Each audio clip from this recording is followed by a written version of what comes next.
Hey there kids, it's me, Mr. Creepypasta, and before we get started on tonight's story, I'm going to tell you about one quick thing, and that's going to be about chilling. Chilling app is something that I've been talking about every so often, and I'm going to keep talking about it for multiple reasons.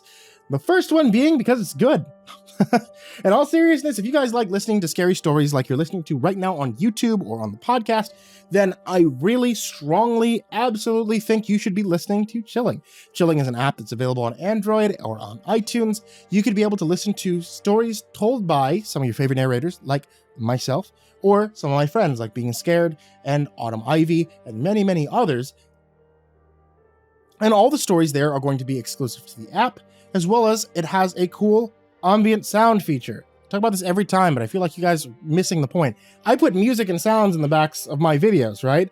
Well, you guys get to control the ambient sound and music that you hear on the app. There's different environments you're able to listen to, as well as music they commissioned from Muji, who does a lot of the music for me. So I'm telling you, this is the perfect place to be able to go and get new exclusive stuff that you can't find anywhere else. You could use the link in the description down below to start your free 2-week trial. You leave a review of the app online, and they do a lot of giveaways. So you leave that review, next time they're giving away a PS5 or an Xbox or television, man, you're on board. Check out the Chilling app in the link in the description down below. Now, on to tonight's story. I was standing in a desert. The heat was oppressive, almost like a living thing crawling over my skin, and the air was bitterly dry, as if it had long since forgotten the taste of water. A man stood a little way off in the distance, his back towards me. He was dressed in a simple white robe, torn and smeared from his time in the wilderness. His hair was long and flowing where it ran down to his narrow shoulders, and I felt in a way that I knew this man, that I should go to him. I even took a step forward, but I was stopped in my tracks by the gentle sound of weeping. I turned slowly, my eyes widening as I took in the beauty of the angel that sat on a nearby rock, its midnight wings wrapped about its huddled form. "Lucifer," I gasped, approaching slowly, the sound of his awful weeping tearing at my heart. "Lucifer," I said again, falling onto my knees before him. He looked up at me then, his sapphire blue eyes filled with an agony I could never even dare to comprehend. "Best to come away from him," the other man said from over his shoulder. "He's failed, and he weeps only for himself." "I couldn't break him," Lucifer breathed against my face. "I offered him the world. Every imaginable delight known to man would have been his if he would only bow down before me, but he would not." "I don't understand," I said, reaching for him. "He would not bow to me!" he suddenly screeched, flying to his feet, a hot wind surrounding him as I fell backwards into the sand, desperately trying to scramble away. He stalked towards me, his face a rigor of hate, his once blue eyes now a bleeding crimson. "But you," he hissed, his hate-filled face looming above me. "You are mine." I awoke with a scream, my face pressed against the dry, hard pan floor. I sat up quickly, trying to gather my senses. "Bad dream?" A small voice tittered. I tried to look around, my eyes swimming in and out of focus. There was a sudden sharp pain, and I cried out, snatching my hand away from a small, scuttling scorpion that emerged from a cluster of nearby rocks. Its claws raised, its stinger dripping venom. "I hope you're not poisonous," I growled, tempted to stamp the little bastard to death. "Always," the scorpion said. "Not that such things can affect you, Mr. Davis." "Lucifer," I sighed, leaning back into the shade of a decaying tree. "Where am I, and whose body is this?" "You are in the future. Well, one possible future," he said, scrambling between my legs. "There are many timelines, and this is one of those." "Timelines," I said, interested now despite myself. "There's more than one?" "Oh yes," Lucifer replied. I've been the downfall of many. This just happens to be one of those. Tell me, Mr. Davis, how do you like it? I sat up a little higher, trying to get a good look around, but there wasn't much to see. Only gray, shattered ground and a few dead trees. The sun sat high in the sky and shone weakly between thick ash-like clouds. I seemed to be in some kind of basin surrounded by high, shattered cliffs. I think this place has seen better days. At this, Lucifer burst out laughing. You are the master of understatement, Mr. Davis. What happened here? I asked, attempting to raise my feet, but Lucifer scuttled forward, thrusting his venomous stinger into my unprotected thigh. I screamed out and fell backwards, my leg on fire. Thought I would turn up the juice on you, Lucifer chuckled, stinger raised threateningly. You do not stand unless I tell you to stand, Mr. Davis. You don't even shit without my permission. You have asked questions, now sit down, and have the wisdom to listen to the answers. I did as he asked, the pain in my leg already fading. Still, I watched him carefully as he continued. As I was saying, there are multiple timelines, and I've been the downfall of many. This is just such a one. As for what happened here, I caused a little eruption at Yellowstone Park. Well, actually, a rather huge eruption that wiped out most of the U.S. Oh, it was a sight to behold. Molten lava, great clouds of ash spewed into the atmosphere. But the fun didn't stop there. That eruption set off a chain of events. Worldwide earthquakes and tsunamis that wiped out whole continents. Ever heard of the Pacific Ring of Fire, Mr. Davis? The whole thing went up like a tar barrel. Soon the very sun in the sky was blocked from the sight of men. Millions died of hunger, disease. Resources became scarcer and scarcer, and then... You know what they did? What was left of these raging governments? They started to fight each other, Mr. Davis, over what little resources were left. Even I was stunned. I have always hated your kind, but I think when those first nukes began to fly, I fell in love with your race. Even if it was only for a short time. Jesus, I gasped. They really did that to one another, even amongst all that death? They did that? Oh, yes, Lucifer replied. And those that are left scratch a living from this torn and battered earth, a hell of their own making. And the soul you're after is here? In this place? Yes, actually, she is. Her encampment is to the east, but you're going to the west. The body you now inhabit belongs to a hunter from that particular colony. Unfortunately, this time he didn't quite make it back with his bag of rats and lizards. He stumbled too far into the waste and found himself trapped in a particularly nasty dust storm. And when you know it, he fell victim to a certain venomous scorpion that just seemed to be hanging around. How convenient, I sighed. So why am I going to the west if the soul we're after is in the east? Well, because on this occasion, our little Constance will be coming for you. See how easy I've made this little escapade for you? That's her name. Constance? What does she look like? Oh, you'll know her when you see her. In fact, you can hardly miss her. He chuckled. Okay, I sighed. Tired of his games. And where's the blade? For a moment he was silent before continuing, and I heard something in his voice that I'd never heard before. Embarrassment. The whole time travel thing could be a little tricky, Mr. Davis. The blade should be right here, but it's not.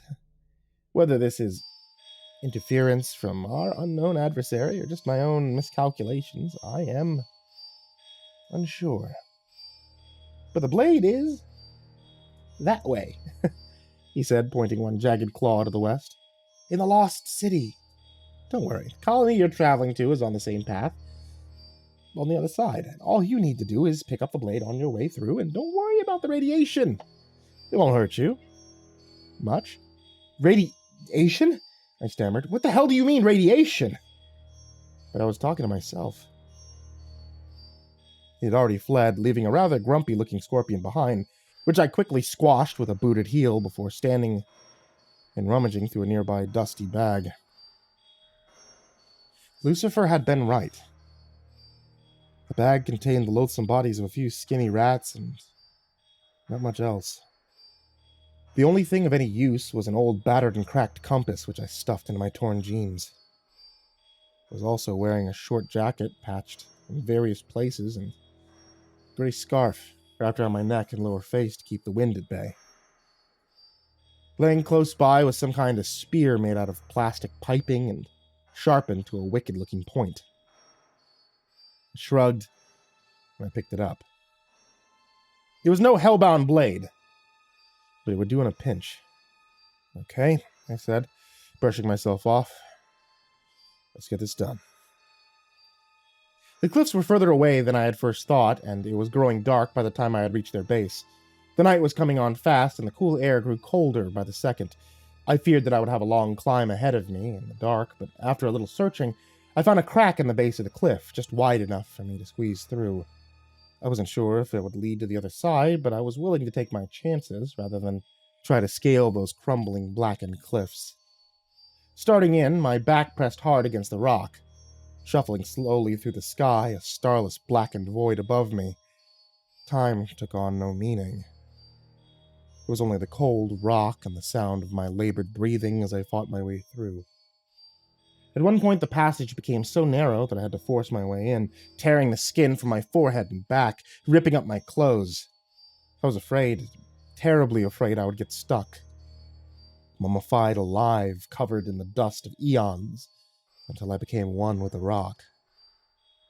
Still, I forced my way forward, the bones in my skull starting to squeak, until at last I popped free like a cork from a bottle. There I fell to my knees, blood pouring from my face as my body once again began to knit and heal. Whether it was fear or just brute exhaustion, I passed out, and I awoke with the rising sun. The first thing I saw was what Lucifer had referred to as the Lost City. If ever a place had been so namely apt, this was it. For the great city before me was indeed lost. The once rearing skyscrapers had crumbled, slumped like skeletal fingers, reaching towards the sky. The roads, from what I could make out of them, were cracked and covered with dying grass. Rusting hunks of metal that could have once been cars sat hunched and broken, clinging weeds crawling through their shattered windows and hanging doors. As I drew closer, the air took on a metallic taste, and my skin began to itch and burn, and I believed if I had a Geiger counter in my hand, I would have started to run the other way. Still, I pressed on, wondering what city this had once been and if it really mattered anymore. After all, this world was dead, the remaining denizens clinging to life as tenuous as the surrounding weeds. I passed a park, the rustling swings creaking in the wind, an overturned slide lying like some forgotten relic amongst the tall grass. There were also other things in the grass, shining bones bleached white over the long decades. I tried hard not to look at those as I moved further into the city, past shattered buildings and crumbling shops. The air was getting thicker and harder to breathe. I looked down at my hand that still clutched the makeshift spear, and noticed a small group of sores breaking out across my skin, only to heal before breaking out into weeping sores once again. I realized, even with my accelerated healing, I couldn't stay in this place too long. I had been in the city perhaps an hour, wandering aimlessly, not sure what to do or where to go when the attack came. I was just standing at a crumbling intersection, mostly blocked by overturned cars and rusting wreckage, when there was a howling screech to my left, and 4 men suddenly rushed at me from a darkened doorway. With a cry, I leapt backward, spear held out before me, unable to believe that anyone could still live in such a state. For the men before me were almost zombie-like in appearance, emaciated, their gray skin covered in running boils, weeping lesions. In their withered hands they carried an assortment of rusting weapons, and yet still they seemed imbued with a frightful vitality, Seeing the weapon in my hand, they spread out in a semicircle, hissing and growling at me like feral beasts. One of the men raised an arm and launched a rusting hatchet at my face, which I just managed to avoid by twisting to the side. Enraged that he missed, he howled his frustration and charged me, but I was ready for him. As he came on, I thrust my spear forward, piercing his throat in a bloody welter.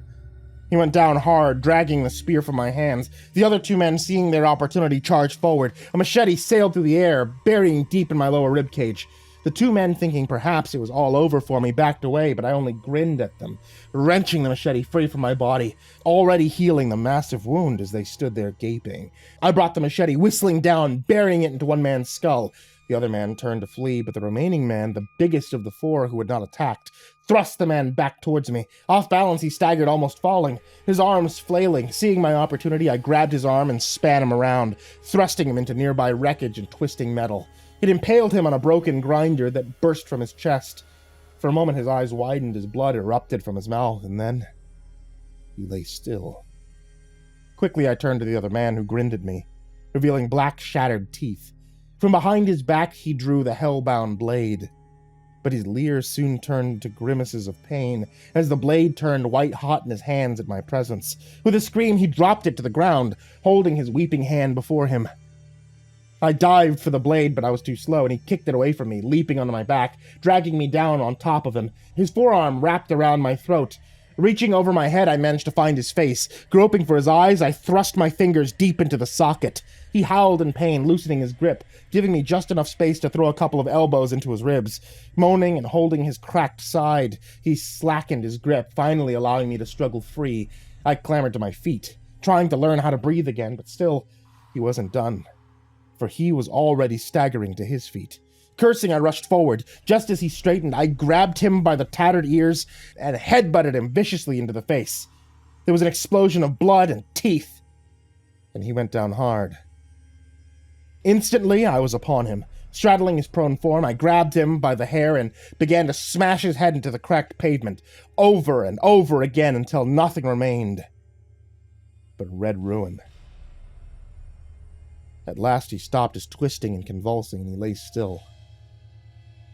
Exhausted, I rolled free of him and lay upon my back, covered in a cold sweat and breathing hard. Once I had recovered, I stood and staggered over to the hellbound blade and scooped it up. "Hello, old friend," I said, enjoying the feel of it in my hand. "Did you miss me?" If you did, he gave no sign, as I stuffed it into my belt and quickly covered it with my ragged jacket. My body had mercifully started to heal. I checked my compass and carried on towards the west, eager to leave the rotting remains of the dead city behind. The rest of the journey through the city was uneventful, yet whether this was just my own paranoia or the lengthening shadows pulling on my frayed nerves, I had the distinct feeling my every movement was being tracked and followed. I only relaxed and breathed a sigh of relief. Then the city's spires and broken towers were no more than a smudge on the darkening horizon. I was entering a kind of swampland now, stale water and stunned vegetation on either side of the broken asphalt road. I was hungry and incredibly thirsty, but since neither dehydration nor starvation could really harm me, I put them from my mind and doggedly strolled on. Soon it became too dark to travel, and I hunkered down in the middle of the road, resigning myself to another night in the wilderness. Pulling my ragged jacket tight about me, I fell into a restless sleep. I awoke with the coming dawn, only to come face to face with a mangy-looking feline that sat close by, gnawing on the remains of a ragged-looking fish. "Hey, you, fancy sharing some of that?" I remarked, irritably, rubbing the sleep from my eyes. "Or even better, go catch me one?" "Ha! Sorry," Lucifer replied, smiling at me from between needle-like teeth. "I'm afraid this was the last fish in the whole stinking swamp. It tastes all the better for it. Feeling the rigors of the wasteland, are you, Mr. Davis? Well, hopefully now you have the knife back, and you can be about your business. The settlement you seek lies only a couple of miles along this very road." You couldn't have told me this yesterday and Save me another uncomfortable night on the road, I huffed. He chuckled then. Where would be the fun in that? Besides, this isn't a fucking Walt Disney epic. What would you have me do? Appear as a fluttering firefly to guide your dainty feet to your next destination? Give you a foot rub? Check your prostate, perhaps? I wonder, he said, cocking his head quizzically, if you could fit a full-sized cat into a human rectum. I stood up quickly. Just along this road, you said. The cat grinned wickedly. Yes, Mr. Davis. Just a couple of miles. We have to take care of something first. Now kneel, he commanded.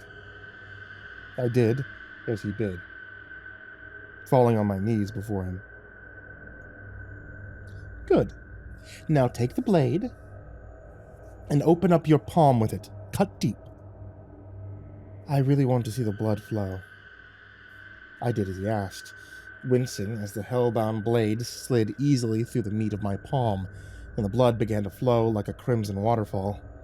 Lucifer's eyes lit up greedily, and he stalked forward, his tongue spittling, becoming serpent-like as he lapped greedily at the bleeding hand. Do you mind telling me what the fuck you're doing? I gasped with the pain, eager to be rid of his touch, but he ignored me, licking deeper and longer, his tongue probing the open wound. At last, he withdrew, sitting back on his haunches, a look of smug satisfaction on his face.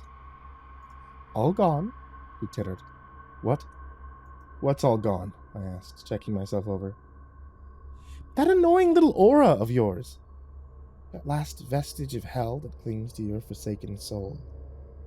This is a stealth mission, and that aura of yours is a dead giveaway.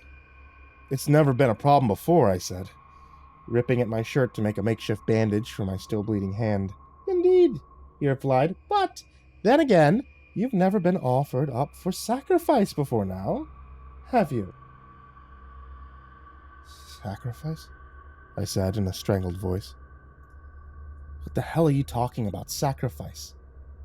Follow the road, he said, scampering away. The settlement you seek is just over the next horizon. That said, he hurried away and soon vanished amongst the stunted growth, leaving me stood bewildered on the shattered highway, my stomach tied in tight knots.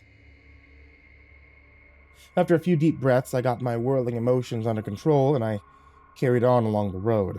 After all, what choice did I really have? Besides, I thought to myself, Lucifer must have some kind of plan. It was far from his own best interest to leave me hanging out to dry. So I hurried onward, eager to leave this living hell that this world had become. The settlement itself was nothing more than a few crumbling buildings, flapping tents and rusting lean-tos. At my approach, an alarm was sounded, and a bunch of ragged-looking men came on the run. Michael! Their leader scowled, stepping forward. The man was tall, skeletal frame, with hawk-like nose and watchful eyes. We thought you dead, he growled, a hint of disappointment in his voice. Not yet, I replied, not sure how to proceed. Show me then, he said, tearing the satchel from my shoulder.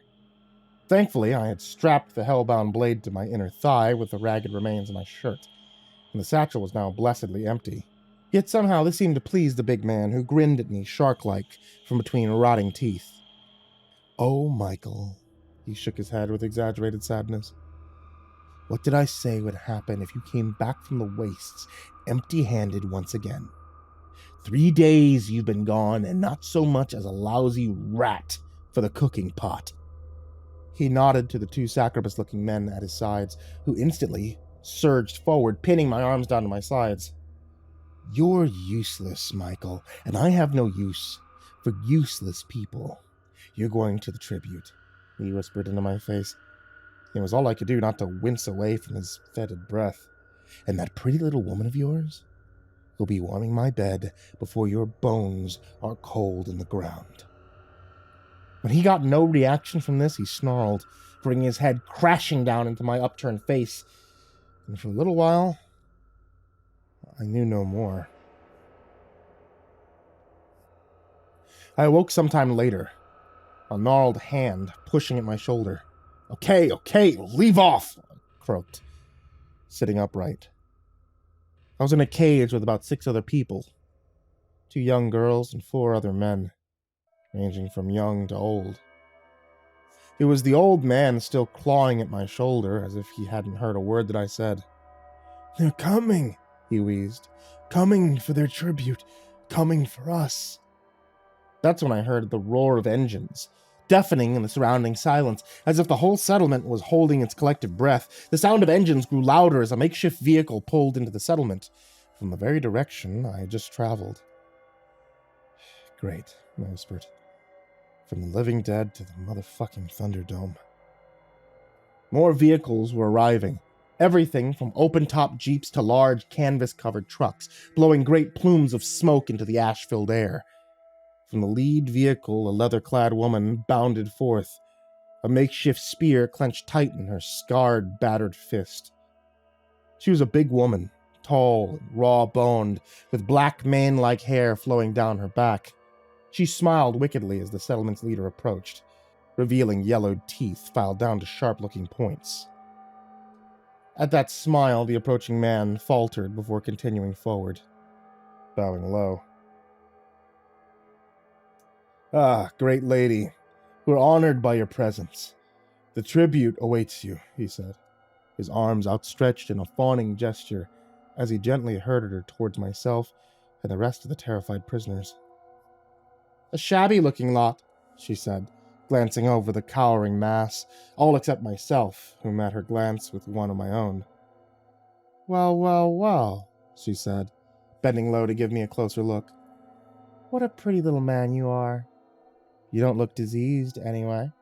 I have never been overly fussy. That's what I like about men. You can do a lot more with a man than simply eat him." If her comment was supposed to strike fear in me, it didn't work, but I feigned it anyway, dropping my eyes and faking a raking shudder. She laughed at this and stalked away, the settlement's head man hot on her heels. "I have an announcement to make," she bellowed. "I've found another settlement far to the east. This settlement is large and thriving and now belongs to me, and so I release you from your bondage. This place is dying. Hell," she said, glaring around. "This place is already dead. You folks just don't have the good sense to lay still. Jonah," she commanded the headman who came forward, "tell me, what do you do with a chicken when it stops laying eggs?" Before he could answer, she whipped a rust-covered machete from around her back and took his head with one foul swoop. For a moment, his body just stood there spraying blood before it collapsed in a dusty heap at her booted feet. "Round them up!" she screamed at her men. "They're for the cooking pot, boys!" The men let out a roar of excitement before giving chase to the fleeing crowd. It was over all too soon, as the denizens of the settlement were slaughtered en masse, their bleeding, torn bodies loaded onto the truck like sides of beef. "What are these?" a bald man with a scarred and battered face asked, rapping on the side of the cage. Constance turned to face him. "Keep the man and the 2 girls. They can go to the breeding pens. The man is mine. Slaughter the rest." The man grunted and signaled to 2 men who came on the run. The cage was thrown open, and myself and the 2 crying girls were dragged out and shoved roughly towards the waiting trucks. From behind us came the screams of the dying as they were brutally dispatched. I didn't look back, or even flinch. These people were not my problems. Only Constance and her imminent return to hell. We boarded the back of the truck and rode through the wasteland in the company of the dead. I was unsure just how long the journey lasted. I think at some point I may have simply drifted off. Either way, the sun was just starting to set in the west when the truck suddenly slowed, followed by a shouted command and the sound of a clinging gate. A voice was raised in greeting and the trucks lurched forward before coming to a complete halt. There were more raised voices and the echoes of coarse laughter before the back of the truck was flung open and we were herded outside. The Raider compound was very much like the settlement we had just left, only on a much larger scale. The only marked difference was a large, intact structure with a sheet metal roof. The faded picture of a pig wearing a chef's hat smiled obscenely from the building's flaking side. "Not to worry," one man said, following my gaze. "You're not for the grinder, my friend." "Well, at least not yet. Constance wants to play with you a little first. Who knows? If you please her, you may yet live. Her last plaything lasted a whole week before she wore him out. Now take a seat," he said, shoving me down by the side of his truck. "Constance will send for you when she's ready. And don't even think of running." "Wouldn't dream of it."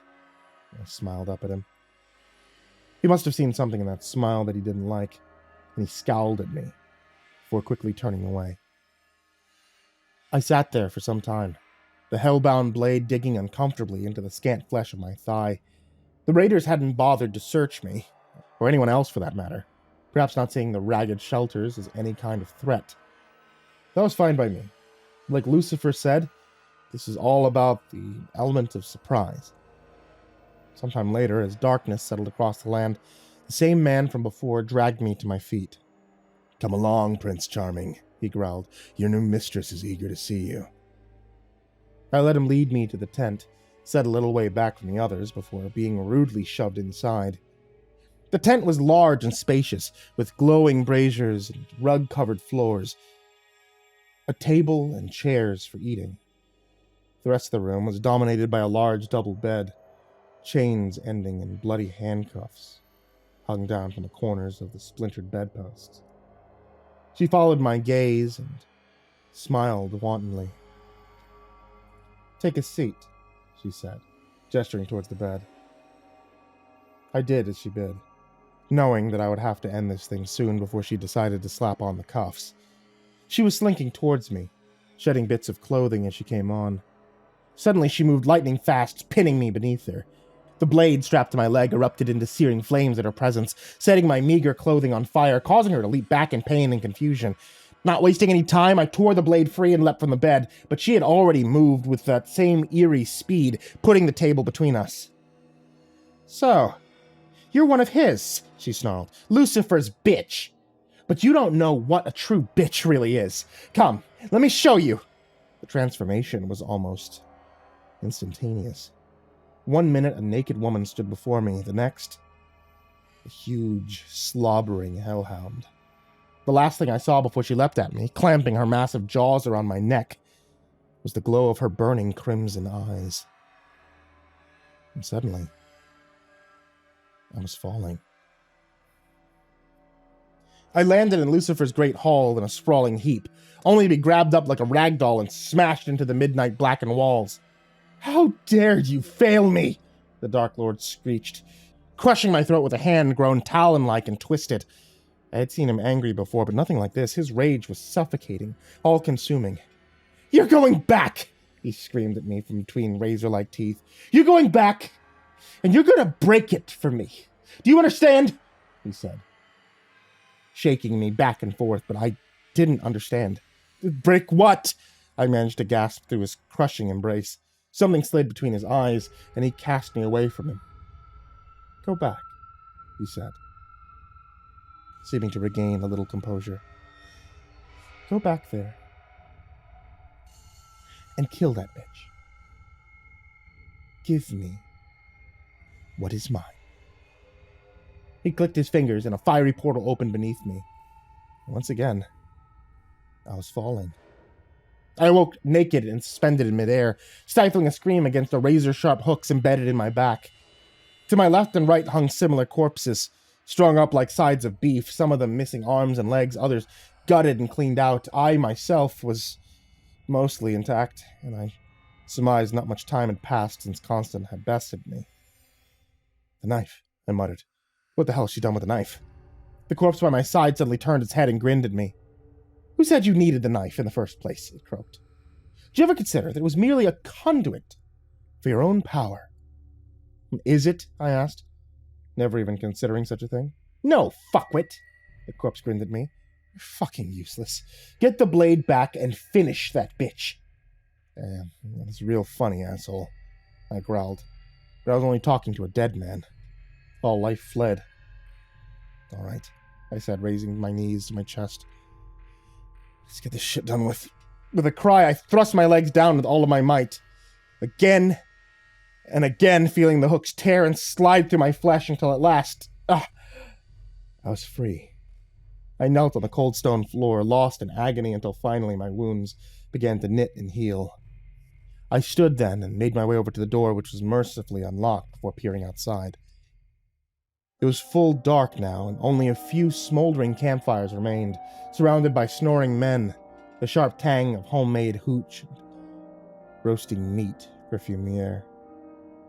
Heading forward, I slinked into the night, keeping a wary eye out for any roaming guards, but there was nothing. These raiders considered themselves the apex predator of the wasteland. Why bother with guards? I mean, who in their right mind would dare to attack them?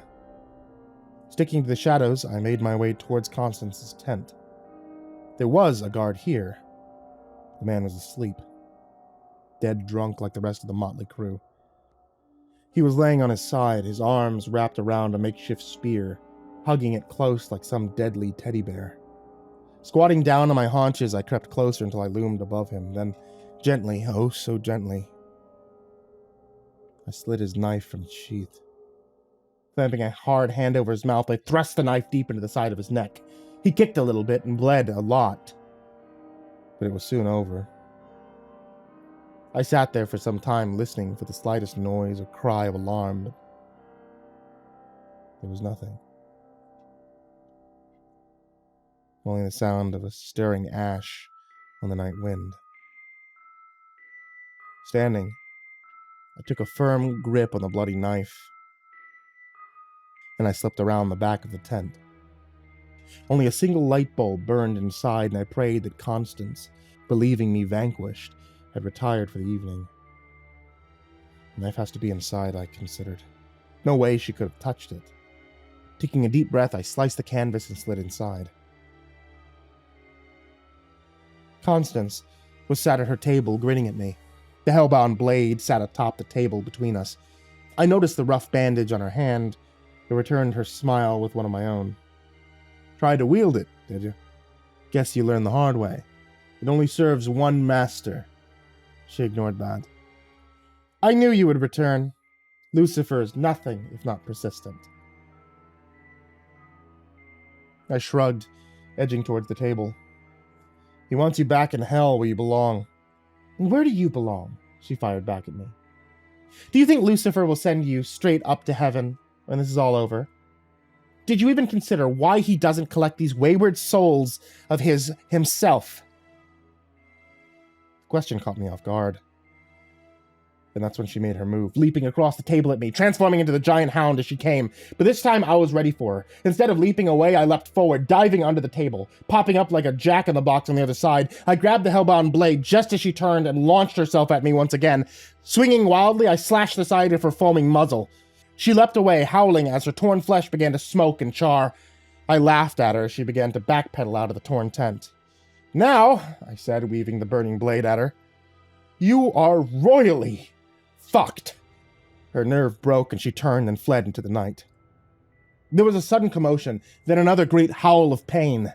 I heard from the tent, dagger raised, and just suddenly stopped before bursting into laughter. Constance's own men, woken by the commotion, had come on the run only to see a great feral beast covered in blood flee from their mistress's tent. Enraged, they fell upon her, stabbing and kicking, piercing her sides with makeshift spears and sharpened staves. Until at last, weakened and no longer able to hold on to her terrible transformation, she reverted back to her more human state. I will kill all of you for this, she spat at them. And I'll help her, I bluffed, raising the burning blade. That was enough for this rabble. Fearing their mistress' wrath and seeing a dead man come back to life, they fled screaming into the night. I stalked over to Constance, who was now trying to crawl away, leaving a bloody trail behind her. I stomped down on her back, driving her down into the dirt before grabbing a handful of her matted hair and placing the blade at her neck. Have you ever considered, I grated at her, that it's better to serve in hell than to reign in heaven? I didn't wait for her reply, but sliced her neck with precise ease. And once again, I was back in Lucifer's Great Hall. Well.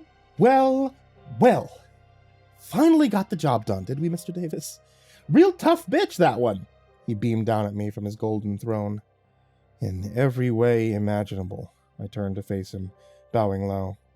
4 down, 1 to go. Tell me, are you by any chance a fan of Eastwood, or how about John Wayne? He chuckled. I think I'm beginning to sense a theme, I sighed. Are you indeed? He laughed, slapping at his thigh before clicking his fingers and summoning another fiery portal. Well, he said with an evil glint in his eye. What are you waiting for? Hi-ho, Silver! Away! Turning from him, I headed for the portal, wanting nothing more than to put an end to this madness. Yeah, I said. Giddy up, cowboy. And step through.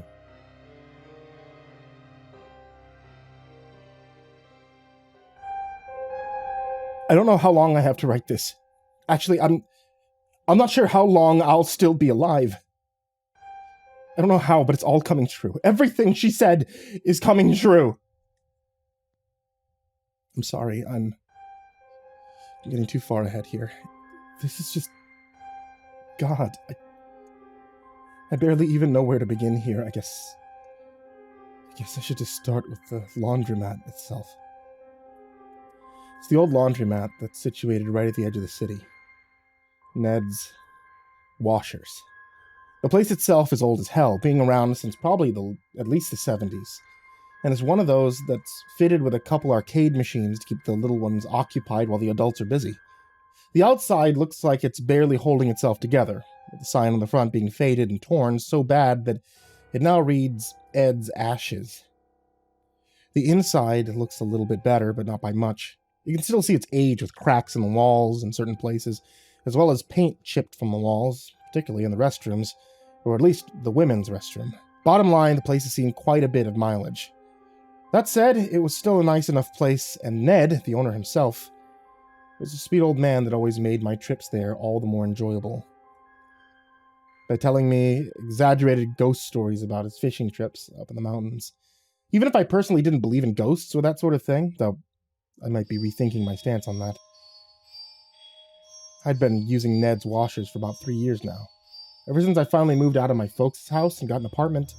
They have washing machines at my apartment complex, but for some reason, there seems to be some sort of cosmic force that tells everyone that they should all hog the machines for the day anytime I plan to wash clothes. Plus, on the 2 or 3 occasions I did get lucky and was able to access them, they never seemed to get all the stains out, no matter what detergent I used. They always came out of the dryer still damp.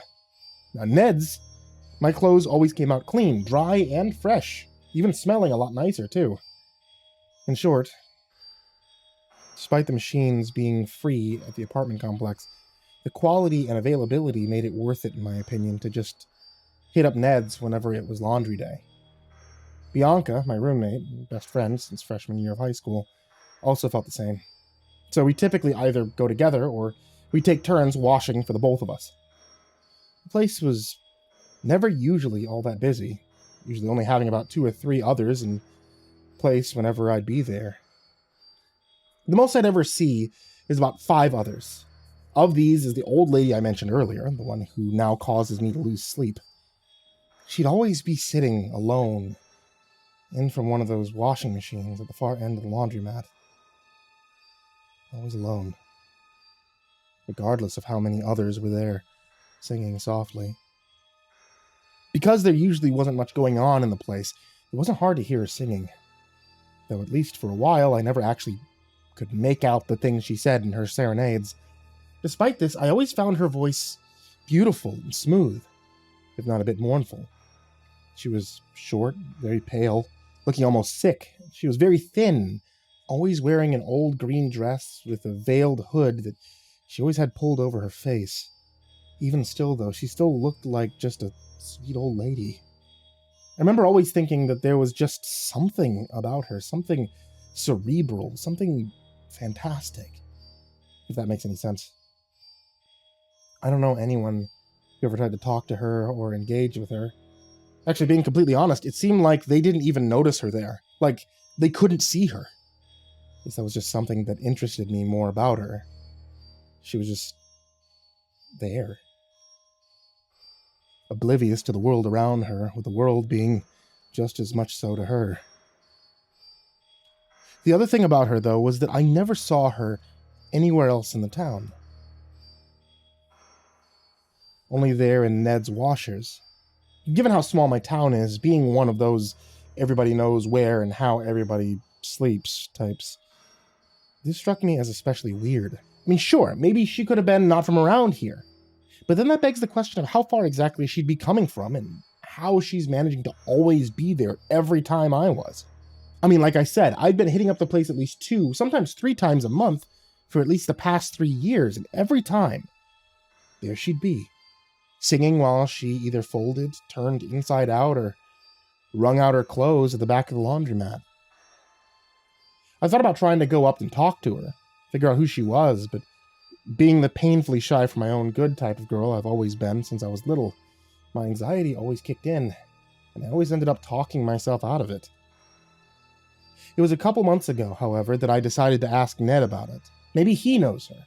A friend of his, maybe. When I asked him, though, he looked at me like he hadn't the slightest clue what the hell I was talking about. You know, the old lady over there. I pointed to the other side where she was, humming while she was folding what looked like a pair of pants. You know her? He shook his head. No, I'm afraid I don't rightfully know, sweetheart.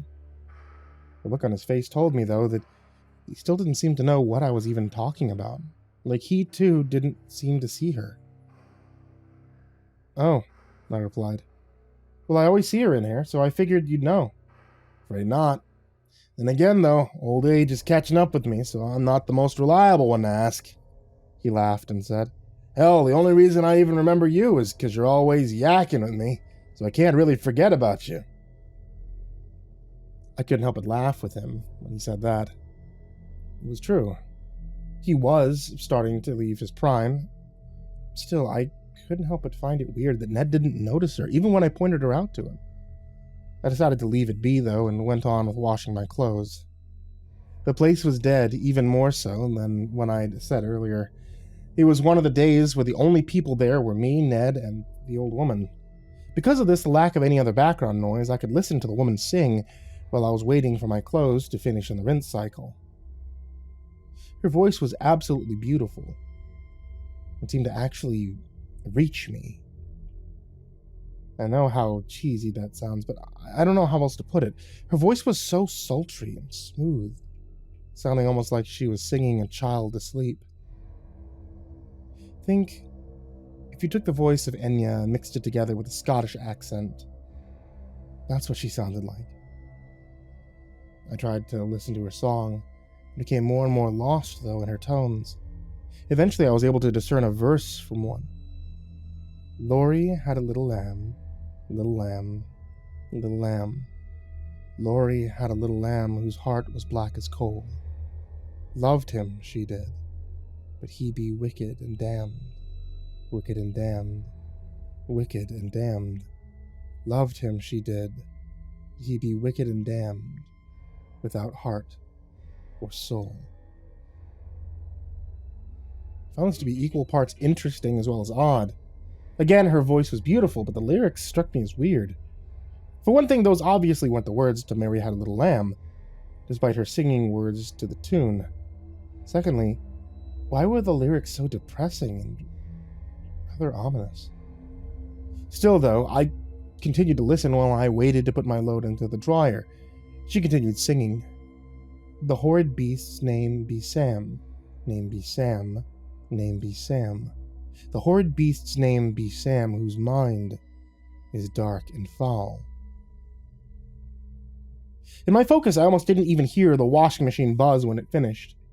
The longer I listened, the more I noticed her voice becoming sadder and sadder. I thought at any moment she was going to burst into tears.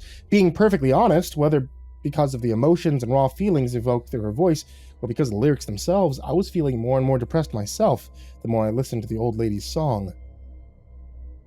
But at the same time, it felt hypnotic in a way. Like I couldn't make myself stop listening to her. I'd get so lost in this that I actually lose track of the time again. I was just sitting there, continuing to listen to her sing one sad song after another, while she either folded or wrung out the clothes that she was washing, until I was abruptly snapped back to reality by Ned tapping me on the shoulder, telling me it was time to close up for the night. I looked to see that my load had been sitting in the dryer, long done by this point. Looking out the window, I saw that it was night. Christ, I thought. How was it night already? After apologizing to Ned for keeping him over, I quickly grabbed my stuff out of the dryer and went to my car. Just before leaving Ned's washers, though, I looked inside one last time to see that the old woman was still sitting there, washing clothes. This made me pause for a minute. How come Ned hadn't booted her out too? When I saw Ned come out and locking up, I decided to ask him about it. Hey, you do know she's still in there, right? He cocked his eyebrows at me. Huh? Who is? The old lady. I pointed to her through the window. See? He leaned into the glass for a second before looking at me again, confused. I'm afraid, sweetheart, that there's nobody in there. What are you talking about? She's right there, folding a pair of... I hesitated for a moment before saying, confused, a pair of jeans. Looking closer, I saw that she was folding what looked like a pair of jeans. Specifically, a pair of young woman's jeans. Now, before you start asking, yes, I realize how stupid that sounded.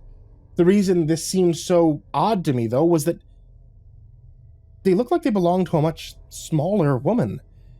Much younger woman, maybe even a teenager, or at least a young adult, with sequin designs on the pockets and those rips that you'd see on the thigh areas. They were all the rage for high school girls. Maybe she has a granddaughter or something. Somehow, though, I couldn't tell you why, but that just wasn't the case here. In any case, it didn't really matter in the end because Ned still claimed he couldn't see anybody in the laundromat. By that point, it was getting on midnight, and I had to get home. I was getting hungry, and I hadn't eaten since that Arby's roast beef sandwich I grabbed for lunch on the way to Ned's, which is a problem for me because I have problems when it comes to my blood sugar levels getting too low, dizziness, nausea, stuff like that, if I don't eat for long periods of time. Because of this, and because everything on my end of town closed for the night half an hour before, the drive home was tense, with me trying not to lose consciousness at the wheel. When I got back to my apartment, I found that on the front of the door was a note from Bianca, saying she'd gone out and that her sister, Loretta, and her boyfriend was crashing there for the night. The lights were off and everything was quiet, so I went in as quietly as I could. Immediately after opening the door, though, I was hit with a horrid smell. The smell of something that died in the walls, mixed with straight BO. It was honestly everything I could do not to lose my stomach in the doorway there. I held my breath as I locked the door behind me and made my way to the kitchen. I still had to eat. God, Lordy, what the hell are you doing in here? It was in the kitchen that the smell seemed to be the strongest. Finally, I couldn't take it anymore, and I flicked on the lights. And what I saw then did cause me to throw up. Right there, in the middle of the kitchen floor, in the middle of the floor, splayed out across the kitchen tiles, was the body of a young woman. At first, I was too disgusted and shocked to look long enough to see who it was. Then, however, seeing the dirty blonde hair and smooth, rosy cheeks now drained of color, my disgust transformed into horror. It was Loretta. It was the body of Bianca's younger sister, Loretta, little Lori, as I used to tease her. Immediately, I called the police, telling them that I'd found a young girl's body in my kitchen. The police were on their way, and I just stood frozen in the middle of my kitchen, 10,000 thoughts crashing like an avalanche through my head. What the hell happened? Who did this? Why? God, what am I gonna tell B? I then broke from my stupor and called B to tell her, as collected as I could possibly try to be, what happened to Loretta. Unfortunately, even after calling at least 5 times and getting sent straight to voicemail, I had to leave a panicked message saying, B, oh my god, B, you gotta get over here now. It's Loretta. She's dead. The police arrived soon after and took over. When they asked, I told them I'd only just walked in the door when I found her. I showed them the note that B had left. You know of anyone who'd want to hurt her? One of the officers asked me. I shook my head. It was true. I didn't know who'd do this. Soon I heard thumping footsteps coming from the front door. Where is she? I looked to see Bianca standing at the opening of the kitchen, being blocked off by two of the officers. After telling them she was Loretta's sister, they let her through, and immediately seeing the body, she dropped to her knees and howled in grief as she cradled her sister's head. I'm so sorry, B, I cried out. She just kept wailing, crying out, Oh God, not you, Lori. God, no. Eventually, the police led us out of the apartment into the hallway when the ambulance brought in the gurney. B turned away when they were bringing the body out, but I didn't. I watched them bring Lori out. It's because of this that I noticed it for the first time. It was while they were trying to wheel the gurney past the threshold of the front door that they hit a bump, causing her right leg to flop down limply. That was when I noticed she was wearing a pair of tight, dark blue jeans, with rips across the upper thigh area, and the reflective glint of a sequined flower was stitched on the pocket. Despite still being overcome with shock, grief, confusion, and about 100 so odd other feelings, it was all soon joined by a haunting sense of familiarity. A sense of déjà vu, almost. Like I'd seen this before. That couldn't be. My mind, for just a brief instant, cycled back to a couple hours before in the parking lot of Ned's. Are those the same pants? Again, I know how dumb it sounds, and sure, there probably are a bunch of other pairs of pants just like those, but I'm telling you, the pants the lady was washing looked exactly like the ones Lori was wearing. I ended up swallowing this down, though, unable to really think clearly about anything at the moment, far less about some half-baked conspiracy with the old woman at the laundromat. Just before leaving, one of the police officers gave us a number and told us they'd call if they found any leads. That night, Bianca stayed with her folks at her place. She offered for me to come along, but I decided that I'd be better if I just got a hotel room for a few days instead. We agreed to keep in touch about if and when we come back to the apartment. For the next couple of days, time seemed to run together. But like days were both flying by while at the same time moving at a snail's pace.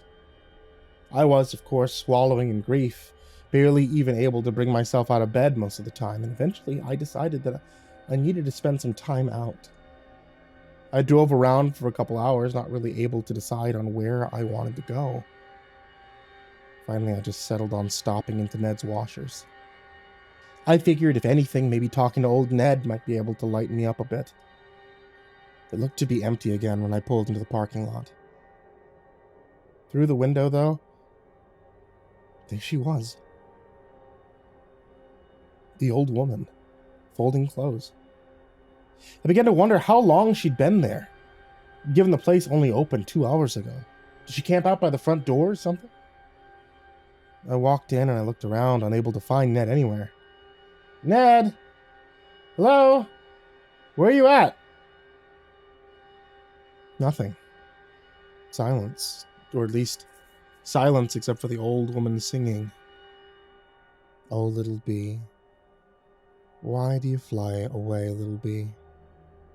A family ye may have, but friends miss ye, do you see? Oh, little bee, don't fly away.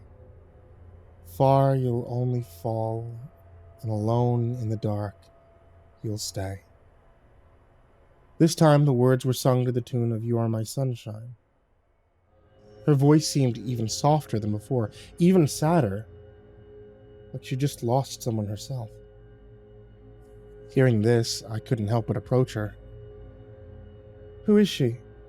I asked softly, putting my hand on her shoulders. Her voice stopped abruptly and she was still. I'm sorry, I didn't mean to. A good lass, she replied in her smooth voice, cutting me off. A pretty little lass who's lost her kin. Were you close to her? She shook her head. Nah. But I know someone who was. What happened? Admittedly, part of me felt bad asking that question. I knew it was probably none of my business, but I couldn't help myself for some reason. She was quiet for another minute before speaking up again. Little Bee wanted to fly away, far from where her kin lays. And when she does, her wings, they fail her. And she falls. And 'neath the cold waters, she'll lay forever. I actually felt my heart begin to break hearing this. Again, whether it was what she was saying or how she said it, it seemed to resonate with me on a visceral level. At the same time, though, I couldn't help but wonder exactly what she meant by all of this. Little Bee? Who the hell was that? What was she wanted to fly away but her wings failed her supposed to mean? I was actually just about to shake it off as the eccentric ramblings of old age when something caught my eye. Beside her was a large bag of clothes, the one she always had with her. Now, however, I saw a hot pink halter top with a skateboarding panda bear on the front. Now, I knew something was up. That was Bianca's halter, the one that I had custom made for her from a website for her birthday last year.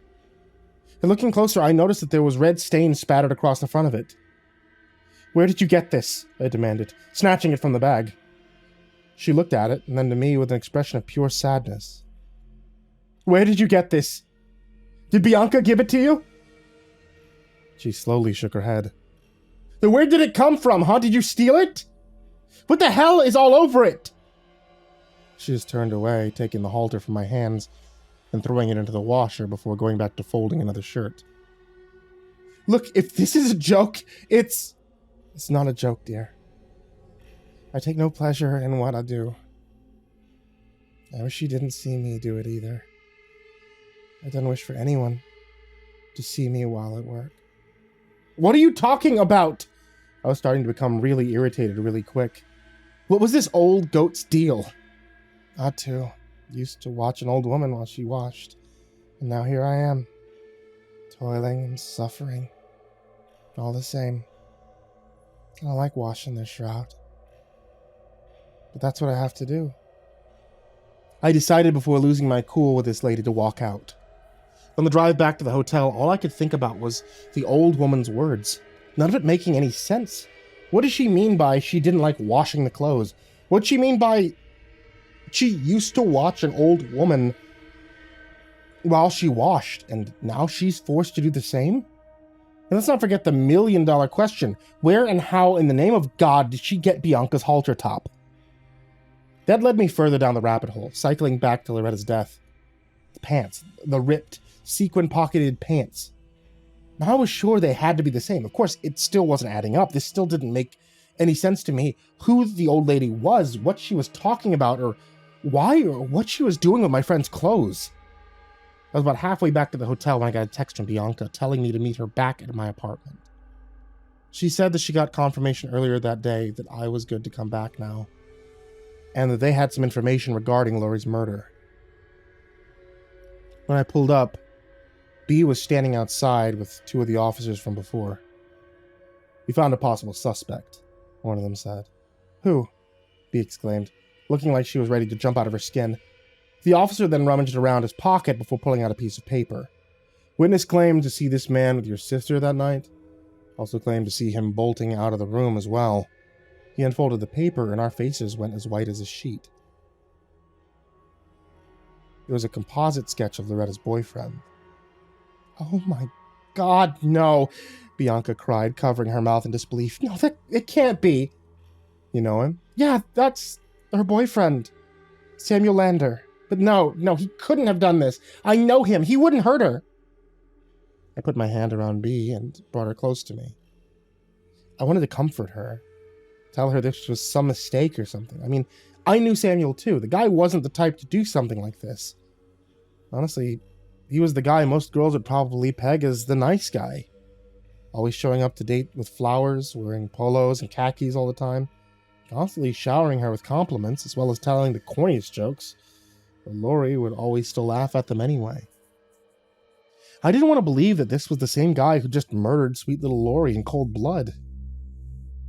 But at the same time, I couldn't shake the feeling in the back of my head that, in a way, this had somehow been predetermined. The horrid beast's name be Sam, whose mind is dark and foul.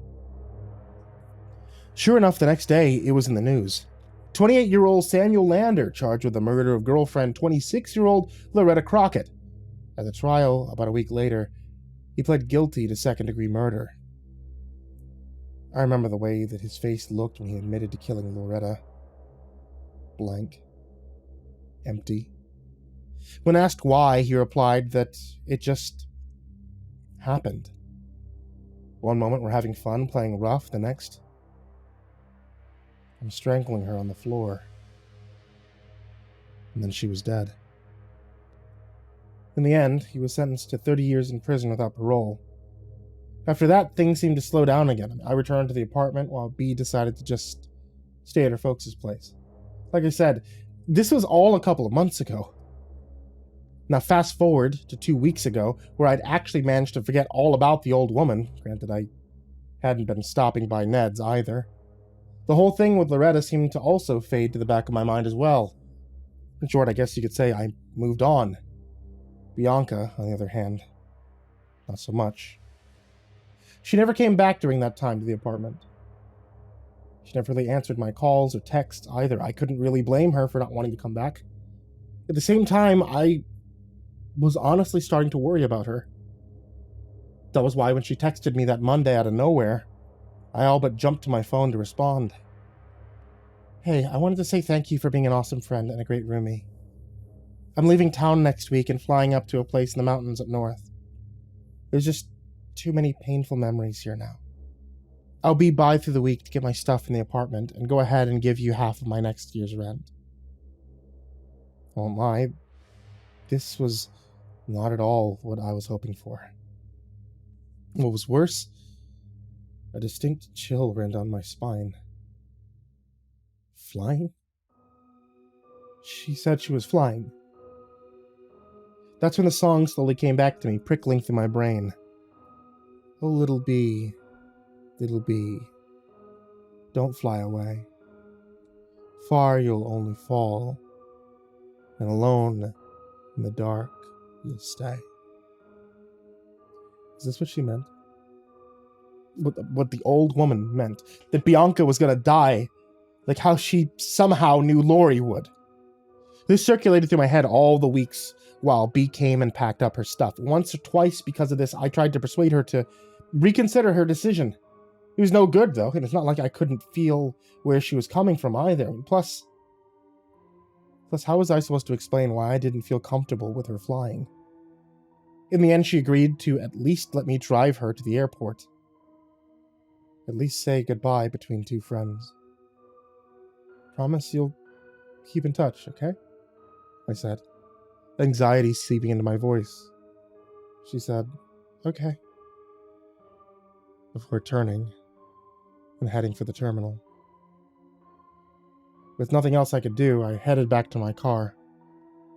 Deep inside, I was silently hoping that something would happen, the flight would be cancelled, or something. She texted me a few hours later after I'd returned home saying they'd taken off. For the next 2 days after that, things seemed to be fine, with B texting me at least once to let me know everything was still okay. Because of this, I finally was starting to relax again. Maybe the old woman was just spouting crazy stuff all along. Maybe Bianca will be okay after all. Of course, that third day came and went without a single word from her. After being as patient as I could, trying to tell myself that she must be too high up to get any reception, I began flooding her with calls and texts. None of these were met with a reply. That's when panic set in. I tried calling her folks to see if they'd heard from her, but they said that She hadn't spoken to them since the day she left with me for the airport. I asked if they'd give her a call, and they did. With no response. I was freaking out now. I didn't eat or sleep or even go to the bathroom. I was glued to my phone, praying harder than ever that Bianca would text me saying she was okay. It was late that night, around 12:30 a.m., that a breaking news broadcast came on the TV. Catawba County Airlines Flight 341 malfunctions and disappears over Atlantic. My heart stopped. My blood froze solid. 341? No. That isn't... But it was. Remembering seeing the number on the side of the plane, it was Bianca's flight. I felt dizzy and just barely made it to the bathroom to throw up. It happened. It happened just like Lori's death happened, exactly how the old woman said that it would. The memorial was that past Sunday, 4 days ago. I didn't go. I couldn't go. I was so overcome with fear, confusion, and all-around sheer paranoia that I barely would even leave my bed. It was only this afternoon, unable to put up with the smell of my dirty clothes anymore, that I finally left the house. I thought at first to just suck it up, start using the downstairs washer, but of course, they were all full with people lining up all the way up to the stairs waiting. I crossed my fingers on the way to Ned's, hoping the old woman wouldn't be there. Again, just my luck. There she was. When I went in, I tried my best to avoid looking at her. Ned offered his condolences and talked to me for a while, which helped ease my nerves at least a little at first, but when he had to run to the bathroom, everything was quiet again. Except for the old woman's singing. When I looked to her this time, she was looking right at me with tears in her eyes, and she began singing, this time to a similar tune. Oh, Rita dear, ye were a sweetheart. Oh, Rita dear. My eyes went wide. That was my name. I briefly glimpsed in her hands was the very same t-shirt I wore the last time that I was there, covered in red stains, like with Bee's halter top, right as she was throwing it into the washer, and began singing again. I turned and all but threw myself out the door and into my car. From there, I made a beeline back to the apartment, where I am now, buried like a little kid under my blankets. I'm scared. I can't leave my house. I'm next. What's gonna happen? Am I gonna die in a car crash? Is someone gonna murder me like with Loretta? At this point, I'm probably gonna die of a heart attack or something. I don't know. But she does. I don't know how, but she knows. And somehow, she sees when and how you and I will die. And now I see it too. I see it. And I wish, more than anything, now, that I didn't.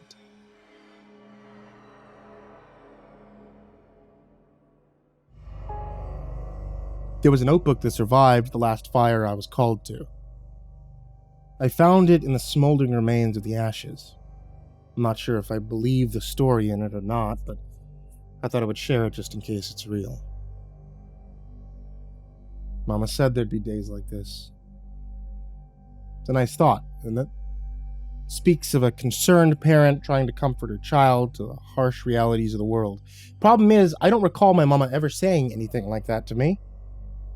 Even if she had, I don't think in her wildest nightmare she could have imagined a day like that one. The day I leaned against the inside of a train tunnel, soaked in sweat and grime, staring at the train tracks that dripped with blood of my friends.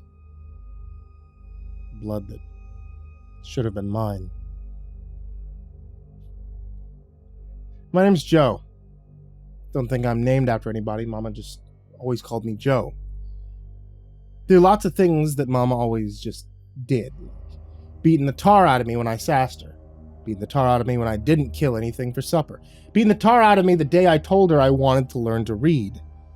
At this point, You wouldn't think that I had much tar left in me, but you couldn't tell Mama that. She was a big woman, and I think beating me made her feel better about herself. I grew up in a little shack in the middle of nowhere. Mom always called it a cabin. It was really just 4 walls and a roof, hastily put together with stolen boards and nails from an old barn down the road. Mom always told me that she took care of me. Of course, she told me that the cabin was a huge house, and that learning was bad. I guess in a way it was, for her. I wasn't allowed to have picture books or anything like that. "I'll teach you everything you need to know," Mama said. That's what I call a half-truth. See, she taught me everything she needed me to know. Like how to cook and clean, how to cut firewood, how to take care of her when she was sick. Anything other than that was on Mama's forbidden list. How does all this lead to a boy watching his friend being horribly dismembered by a speeding train? Stick with me for a little bit. We'll get there. Mama didn't have a job. We hunted and we grew food. And once a month, the two of us would drag our small, rickety cart to a truck stop in the outskirts of Larson, 15 miles away. We would set up alongside the road, selling homegrown vegetables during the day. Mama never let me see or talk to any of the people. "They ain't no good. And I want you taken after them." Mama had a special word for the people who lived in any town. Arrogant.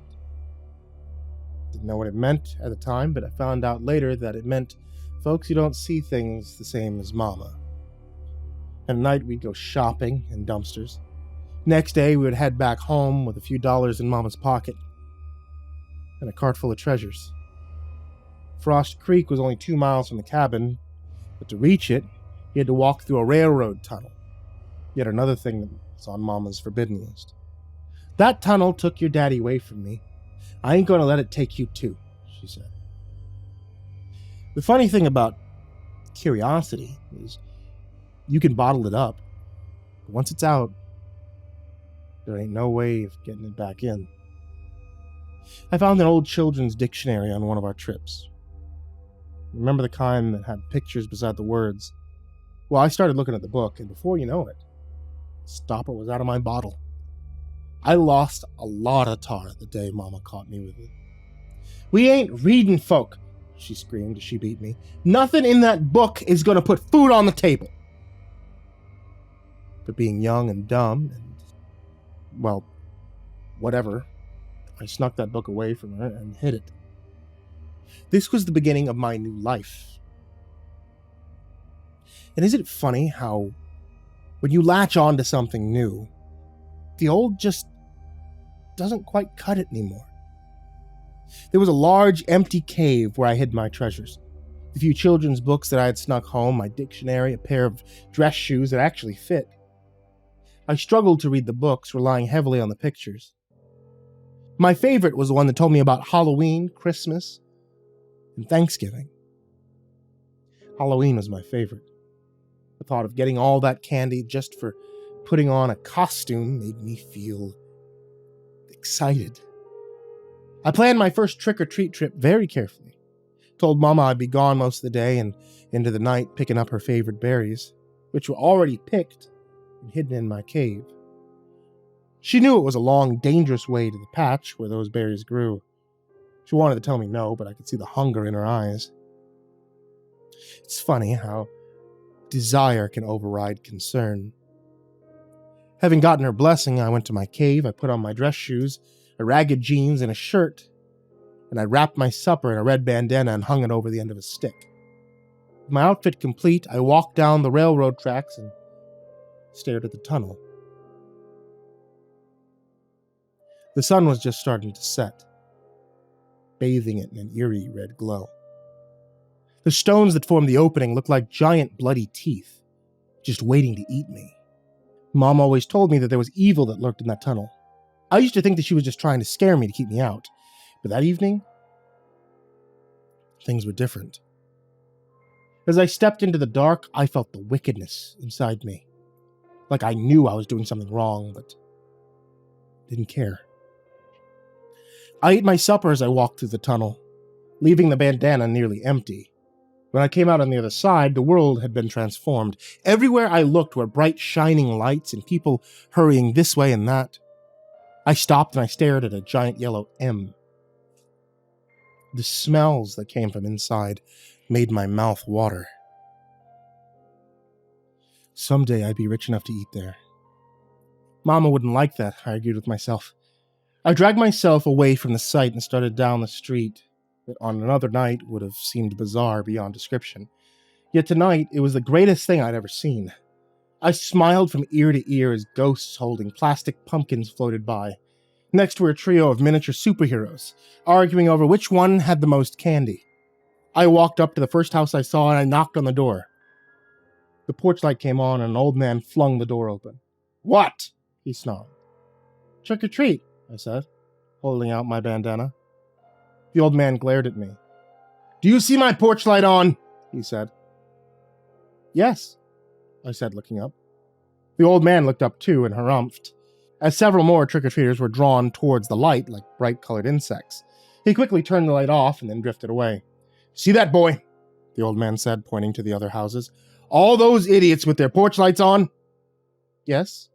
"Those are the ones you go for your satanic pagan candy."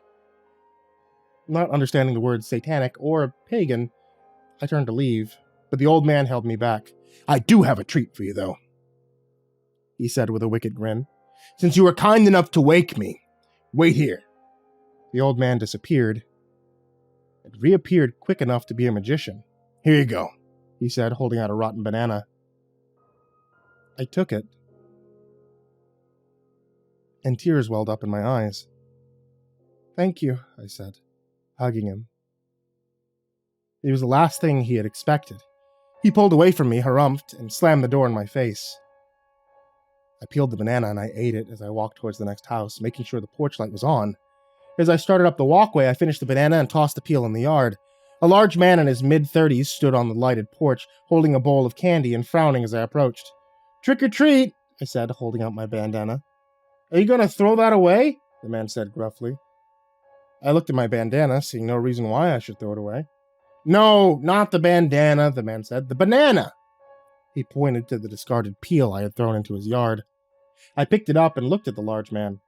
"Trash can," he said, pointing towards the street. I walked out and saw a can sitting beside a street light. Looked at the man. He pointed towards the can. He nodded his approval, and I threw the peel in and then walked away. "Hey!" called the large man. "Don't you want any candy?" I ran back to the porch, looking into the bowl filled with colorful wrappers, and grabbed a handful. "Only take 2, the man said. "Still early. I need to have some for the other kids." I hesitated, then picked the 2 that had the most interesting wrappers. "Didn't your parents ever teach you not to litter?" the man said. Not understanding the word litter, I bluffed by nodding my head. "Where are they, anyway?" the man said. "Who?"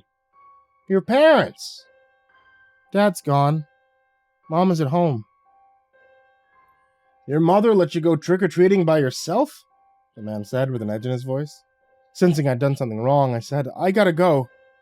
Then I ran across the street and hid behind a tree. Maybe I should just give up and go home. I pulled out one of the pieces of candy, opened it, and took a bite. My mouth exploded with sweetness. I gobbled it and the next piece right away. I could feel the blood rushing through my body. The sudden burst of energy dragged me to the next house. The lady smiled and complimented my hobo suit, then gave me 3 pieces of candy, which I devoured as soon as I got out of sight. The rest of the evening was more of the same. Polite smiles, lots of candy. My bandana never got a chance to fill up. An hour later, I headed back out of town, moving a little slower. My stomach began to feel strange and made sounds I'd never heard it make. I stopped at the trash can that I had thrown my banana peel into, and suddenly, up chucked all the candy I'd eaten. The large man came outside and watched me heaving into the trash can. "You okay?" he asked. "Yeah," I said, breathing hard. "Here," he said, handing me a paper towel. "Clean yourself up. Follow me." He waited for me to finish, then started walking towards the middle of town. I followed him until we came to a building with a large star on the front of it. I hesitated. "Come on in," the man said. "It's okay." A large man walked inside, closely followed by me. "Evening, Sheriff," said the man behind a raised counter. "Who's your friend?" "What is your name, boy?" the sheriff asked. Joe." "Joe what?" "Just Joe." "What's your last name?" "I don't understand," I said. "My mom always just called me Joe." "Okay. What's your mama's name?" "Mama?" I said, confused. "Joe Mama," the man at the desk said. "Really?" The sheriff chuckled a little. "Okay, kid. Let's get you cleaned up. Follow me." He took me to the back hallway where the cells were. I got nervous right away. "Don't worry, kid. I'm just letting you shower and get some clean clothes." After I showered and changed, he brought me back out and took my picture and prints. "Let's run them against the Nation Runaway Network," he told the deputy. "Yeah, sure thing, boss." Nothing came back. "Joe, how long have you been living on the street?"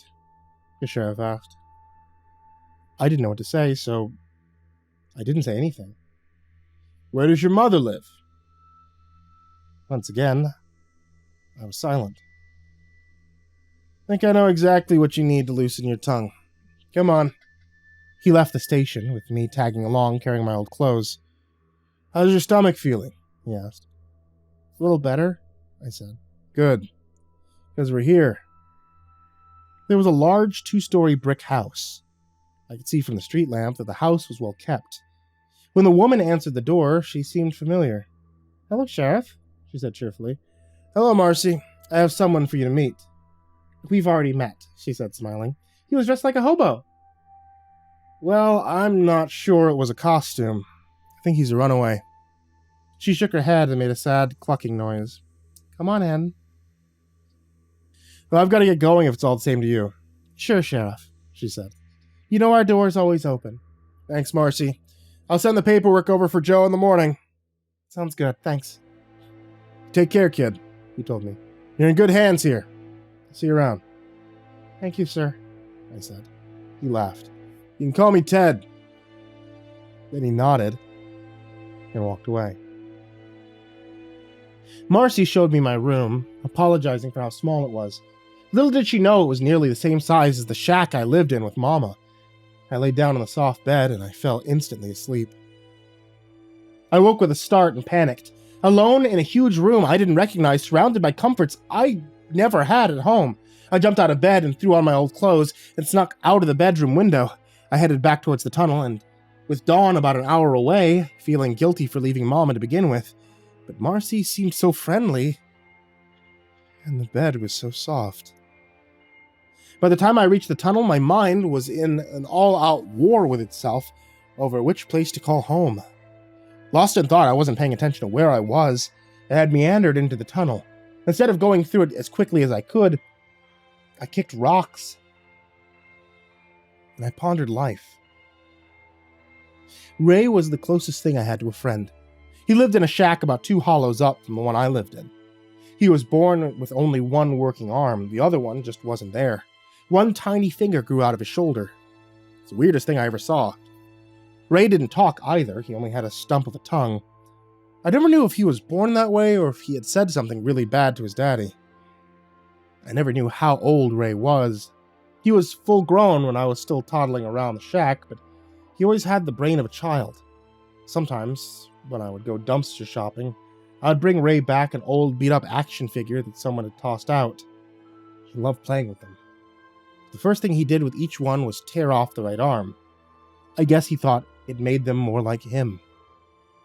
Ray loved the trains. Every time I saw him, it was somehow near the tracks. Tonight was no exception.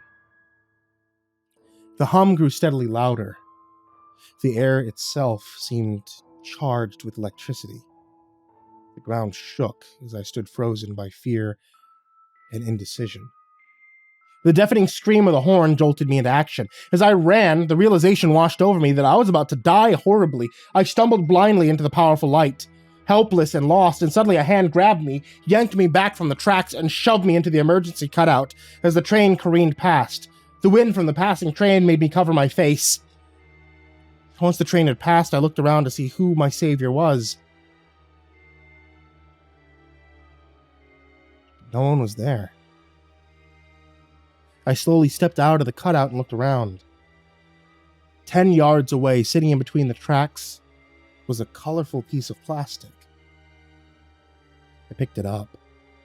It was a dirty action figure with one of its arms ripped off. My God. Ray. I looked down and saw a small spatter of blood, and as I followed the tracks to the opening of the tunnel, it intensified. By the time I tasted fresh air, the rails looked like the floor of a slaughterhouse. So that's how I came to be there. Watching my friend's blood drip down off the cold steel rails. The noblest self-sacrificing act I'd ever witnessed, and I was the only one who knew about it. If that was the end of the story, most of you would sadly shake your heads and move on. But the story was just beginning.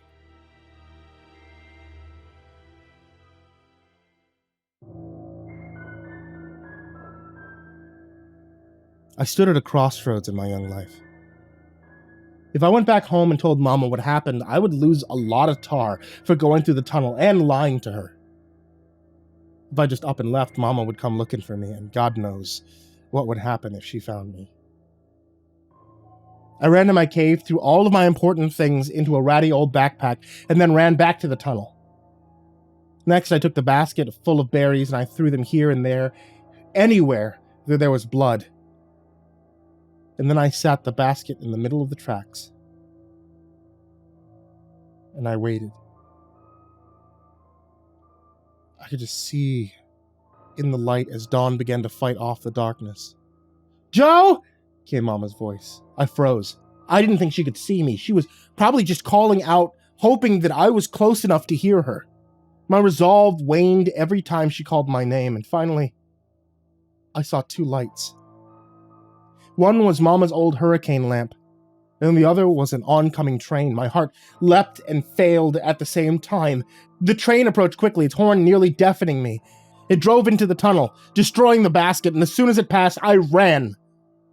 Just as I came out, the lamp appeared at the other end. I slowly peeked around the corner, and I couldn't barely make out the silhouette of a woman on her knees between the tracks. She was rocking back and forth, holding something in her arms. Finally, I realized it was the remains of the basket. My heart nearly failed me. I wanted to run back to her and tell her it was all right.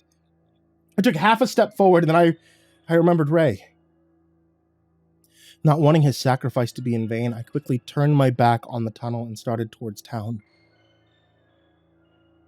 10 minutes later, I climbed back into the open bedroom window, closed it behind me, and turned around to see Marcy standing there with her arms folded. "That's strike one," she said firmly. "You never leave this house without asking first." "Sorry," I said, hanging my head. "Come on, then. Let's get some breakfast." "That's it? What else were you expecting?" "A beating." "Who beat you?" Marcy asked, her eyes moist with sympathy. "Mama," I said, shrugging my shoulders. She hugged me tightly and whispered, "I will never beat you." She suddenly released me and went downstairs, dabbing at her eyes. I followed and ate the largest breakfast I'd ever had. It didn't take long for me to start thinking I had picked the right household. The year was full of ups and downs. Marcy and her kids, Paul and Sharon, not only welcomed me into their house, they took me on as their pet project. I'd never heard of the phrase foster family before. Within 6 months, I'd caught up on years of neglect and was able to go to school only 1 grade lower than my age bracket. They rallied around me as their cause. We became a true family like I had never known. The Lord giveth, and the Lord taketh away. Next Halloween, I went trick-or-treating again. Sharon had just turned 14 and decided that she was too mature for trick-or-treating. Paul and I dressed up as pirates and went together, but got separated in a crowd of costumes. As I looked for him, I realized how close I was to the tunnel. Hesitantly, I went over and I peered into it. To my surprise, I saw a woman, silhouetted, kneeling in the middle of the tracks, holding a basket as she rocked back and forth. "Mama?" I whispered. Somehow the figure had heard me. The silhouette looked up straight at me, and without knowing why, I felt a sudden chill run up my spine. The figure stood and began to walk slowly towards me. I was drawn towards it and started into the tunnel. Suddenly, the figure disappeared, and once again my curiosity had overwhelmed my common sense. I strained my eyes to see where the figure had gone. I pulled out a small flashlight and I shone it around the tunnel. My shadow seemed bigger. I shone the flashlight on it, but it didn't go away. The light just disappeared into it, like an empty abyss that even light couldn't escape from. Then I realized that it wasn't my shadow. It was Mama's. As I looked, the air became heavy and hard to breathe. I felt a presence behind me, and I heard the word "Joe" whispered into my ear. I panicked and froze. The dark figure came closer. I felt like I was suffocating. An icy tendril touched my face, breaking me out of my stupor. I ran with all of my might. Before I knew it, I was back home. I slammed the door and I leaned against it, shaking. "It's about time you got home. Paul and I were about to go looking for you," Marcy called from the kitchen. "How was trick-or-treating?" I had to focus to slow my breathing. "Fine," I said, to buy a few precious moments to recover. "Well, I made pumpkin pie, but I'm sure you ate half your candy already," she said. "Yeah, I'm kind of tired. I'm gonna go to bed." She smiled that warm smile that let me know everything would be okay. "Good night, sweetie." A few hours later, I was having a wonderful sugar-filled dream about diving into a swimming pool full of candy. When my dream went dark, I felt so cold that I tried to snuggle up in my blanket, but it didn't warm me. I opened my eyes to find the room completely black. No lights at all. I looked around to try to get my bearings, and I saw a shadow beside the bed move on its own. It reached out for me, but I recoiled. "Joe," it whispered. "Mama?" I slowly reached towards it. It felt like liquid ice running over my hand. "Home," it said, looking out the window towards the tunnel. I looked where it was pointing. "No, Mama. This is my home now." The shadow drew back as Marcy stumbled into my room half asleep. "What's wrong, honey? Is it all that sugar?" She stopped dead when she saw the shadow hovering over me. "This is my new Mama," I said. "She treated me good. She taught me to read. She never once beat me." The shadow seemed to consider this. "Joe?" Marcy whispered to me without taking her eyes off the shadow. "I'll explain later," I whispered back. The shadow whispered, "Blood." Black tendrils shot into Marcy's ears. She screamed, but was silenced when the shadow filled her mouth and eyes from the inside, making her look like a living skull. I have no idea the kind of hell she was going through on the inside, but outside, her body was flailing around uncontrollably. Blood flew as she smashed herself against the walls as though looking for an escape that she could never find. "Stop it, Mama!" I screamed, but dare not make a move for fear of being pummeled by Marcy. Finally, the tendrils came out of Marcy's ears and she collapsed in a bloody heap. Paul and Sharon wandered into the room, rubbing their eyes. "What's all the commotion?" Sharon was cut short by the sight of the blood and her mother, face down on the floor. "Mom!" she and Paul yelled, running towards her, as the shadow reached for them. "No, Mama!" I dove towards the shadow, trying to tackle it or stop it somehow, but my body passed through. It felt as if my very soul was frozen. I crashed into the floor on the other side, knocking over most of my possessions. I watched in horror as the tendrils penetrated their ears. The looks of terror and betrayal on their faces are something I've never forgotten as the shadow turned them into bloody, struggling puppets as well. They slumped to the floor of my destroyed bedroom as I lost consciousness. I woke to a strange combination of hot and cold. The shadow brushing my cheeks gave me shivers, while flames licked the walls of my room. I looked around and I saw my portable heater laying face down, still running. Its red-hot coils had caught the carpet on fire, and the flames had spread like the flu in an elementary school. The fire surrounded me. I glanced over at the 3 mangled bodies that hadn't moved. I panicked and I jumped to the window as the flames converged, landing on the grass and the cold night air, and then turned back to watch the fire devour what was my home and family. Home, the shadow whispered in my ear. No. No, Mama, you destroyed my home. Home. It hissed, while tendrils hovered next to my ear. Go ahead. I'd rather die than go back with you. It hovered there as the mournful wails of the fire trucks sounded in the distance. I reached out to the shadow. Let me live my life, Mama. When it's done, I swear I'll come home. The tendrils encompassed my hand as I fought the urge to pull away. And just when I thought that I would get frostbite, the shadow evaporated. I collapsed into the wet grass and stared at the flames as they climbed high into the night sky.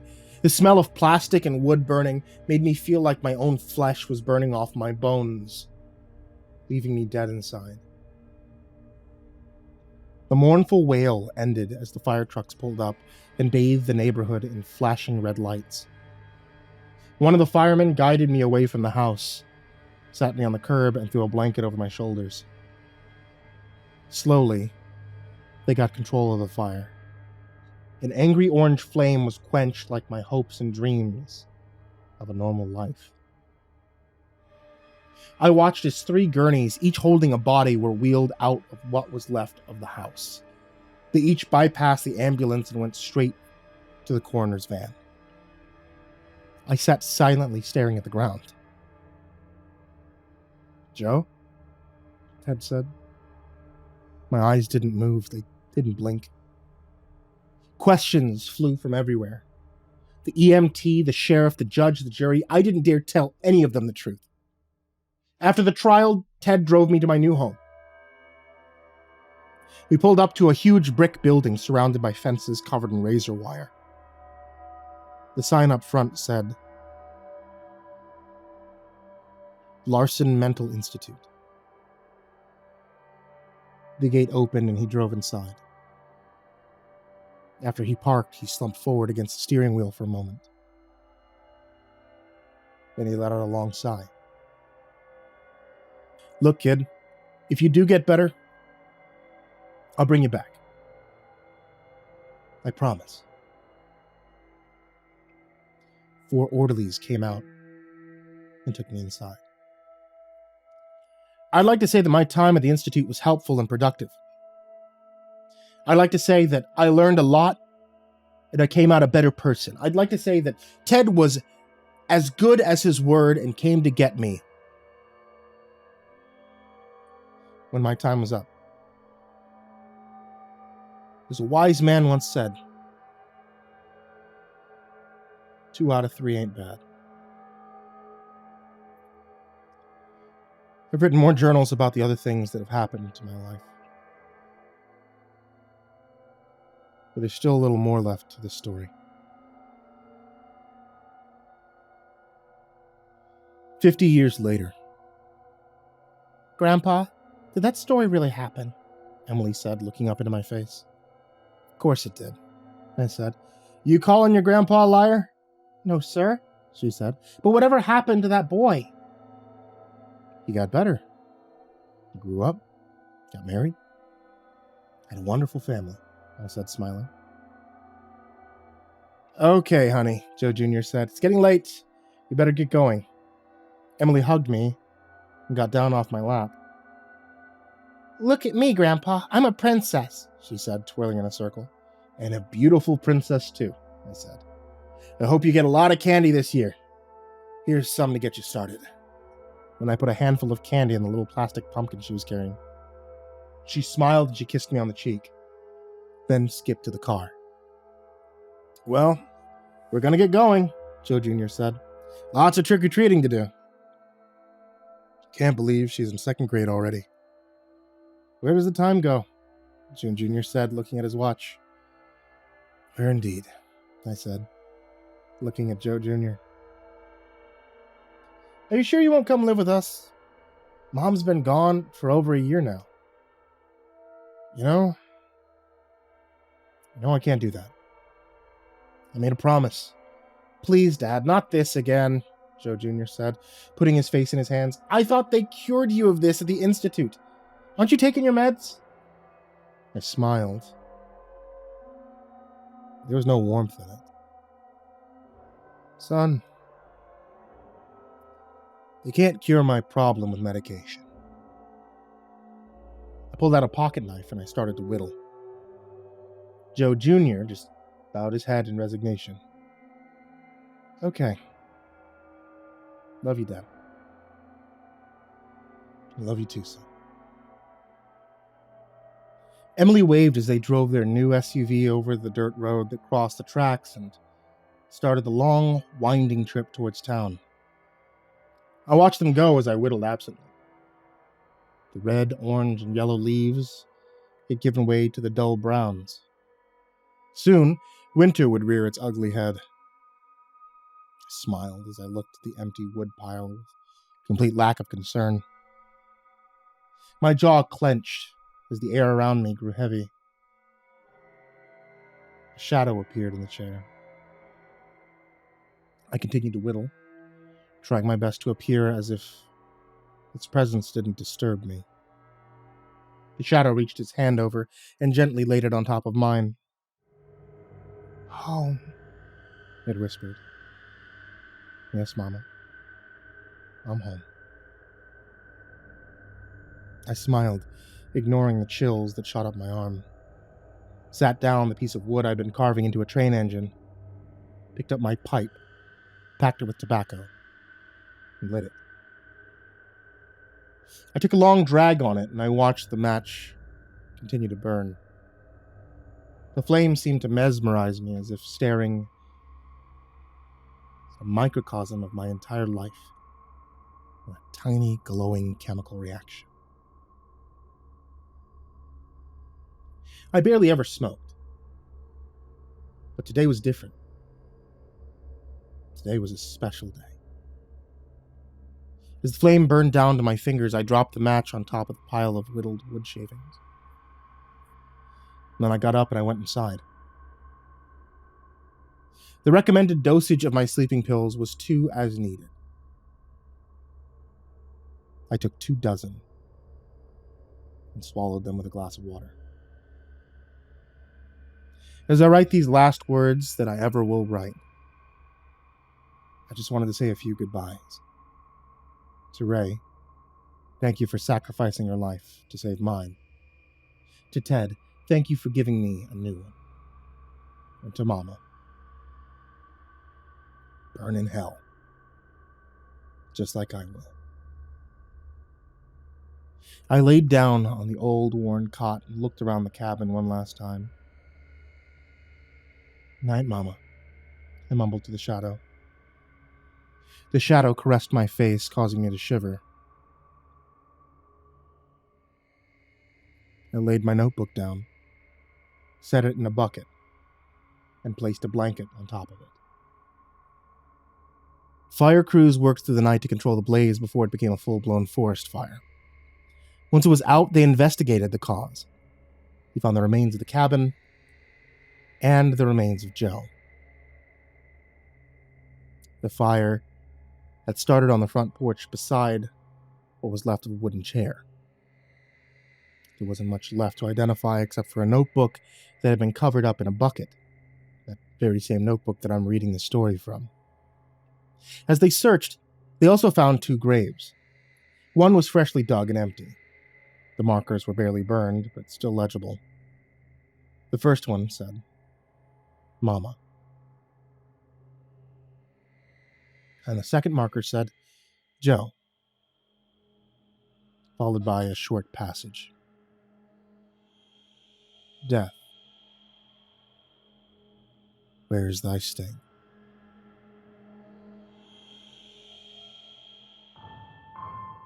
There's just something about looking into the pitch-black metal throat that bubbles up discomforting through a janitor's brain, with nothing but the quiet buzzing of fluorescent lamps for company. People in my line of work start to see things in those tunnels. Shapes curl in and out of space between imagination and reality. Whispers and groans and pleas, once conjured up in the head, start to bleed out and echo throughout the empty halls. Faced with confounding transportation catacombs of Prague, most cleaners don't last a fortnight. Even after 3 years of service, I still sometimes find myself troubled by the seeds of horror which the Prague metro system plants in the human spirit. But when I do find myself anxious about what could be hiding in those still shadows, I practice a simple form of mental hygiene.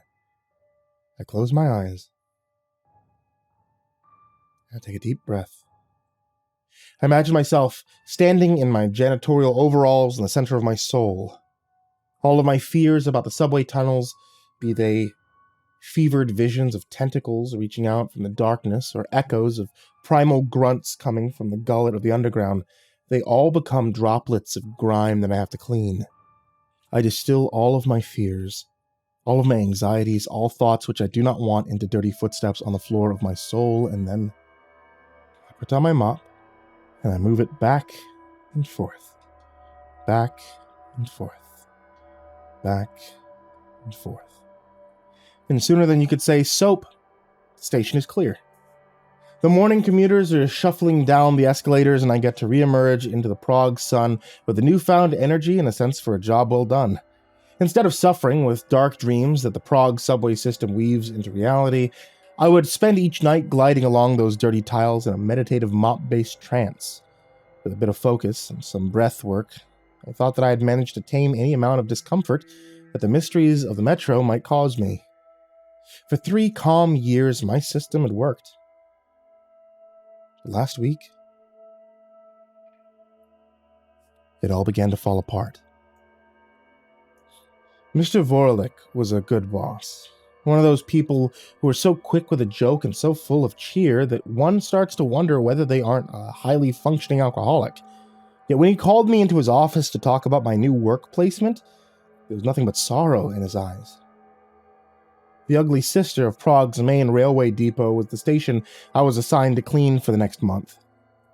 I didn't think much of it, just another stop on the yellow line, saw a fair amount of foot traffic, and was in need of a nightly mop down. It wasn't until later that I found out that that janitor had gone missing. The station's to be clean like a regular station, but there's no exception that has to be made, Mr. Vorlik had said, his voice descending into the fine line between speech and a conspiratory whisper. At the north side of the station, there's a steel door. Do not clean anything beyond it. Don't enter it. The further you stay away, the better. What lies behind that barrier needs to remain unseen. Mr. Vorlik was not joking around. Whatever was behind that door was something that I was better off not knowing about. I promised him that I wouldn't peek behind the forbidden barrier and only focus on the cleaning. The rule was simple enough. I thought that if I could block out the fear that the subway tunnels awoke in me, then keeping my curiosity about the door would be a piece of urinal cake. If only it was that easy. The question of the door didn't start properly tugging at my attention until the end of the first night. For a while, I even forgot that there was a mysterious door to begin with. I just moved through the Nadrazin with a sense of cosmic calm, enjoying the citrus-scented tranquility that my job provided. When I reached the patch of dirty tile in front of the forbidden door, my zen state faded away like soap bubbles in stale water. The door was unlike any other door at the station. It was stronger, it was newer, it was shinier. I needed to know what was on the other side.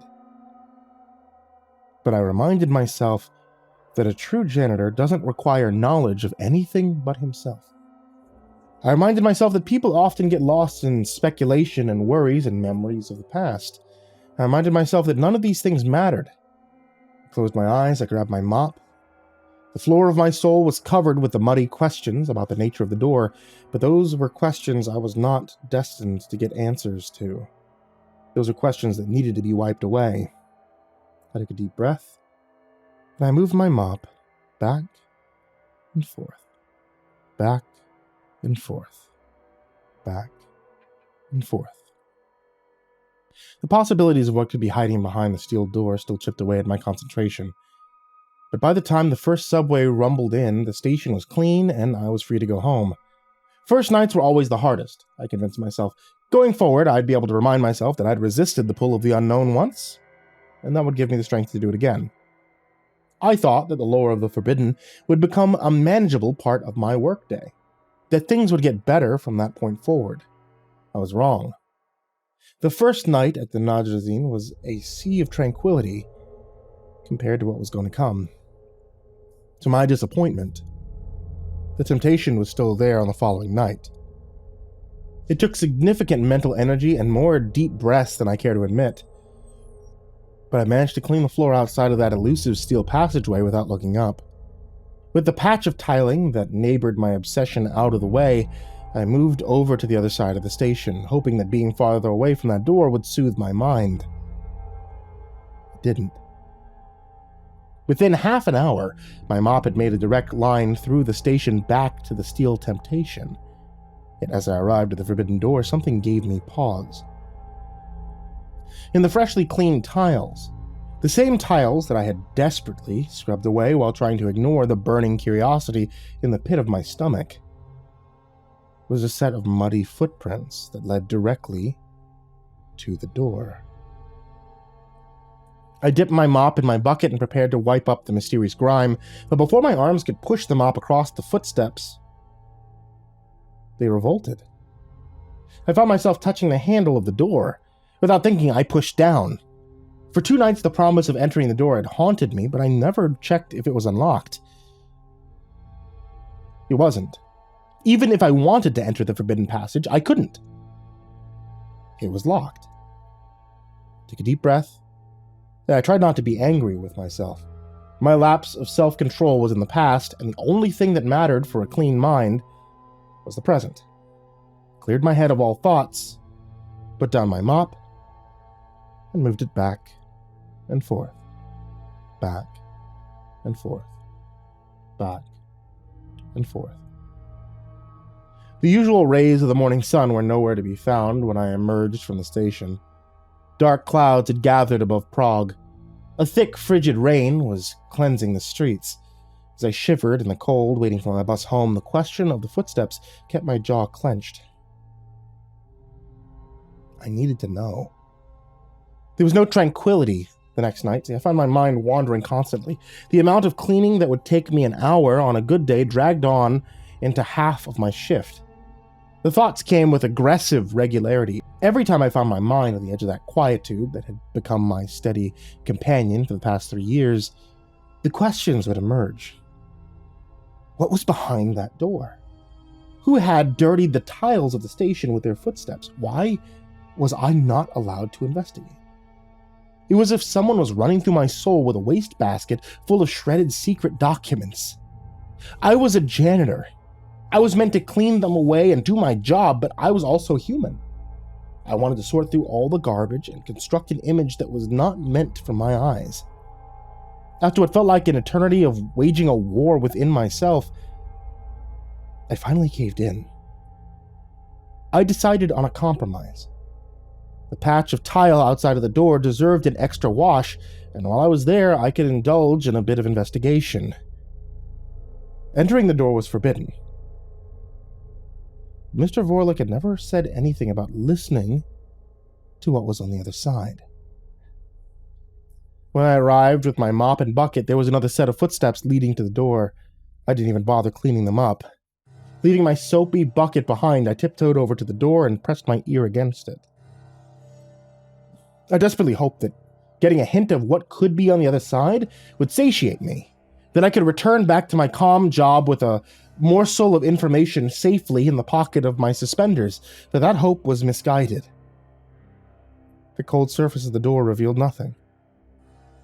I stood there for longer than I cared to admit. I even started mopping a bit, one hand keeping my ear company against the door, and the other limply pushing the mop around to justify my obsession. I would have made for quite the amusing sight. And just as my sense of self-respect started to gnaw at me, something else stopped my eavesdropping. Footsteps. Nearby footsteps. By the time I looked up, I could see him. A young man in blue overalls was making his way towards the door. There was a blank expression on his face, as if he was a man who fell asleep in uniform and was roaming the streets in a sleepwalking trance. "Oh, hello, In a fit of confusion, I pointed to my mop. "There's the janitor trying to figure out if anything behind the door needs cleaning."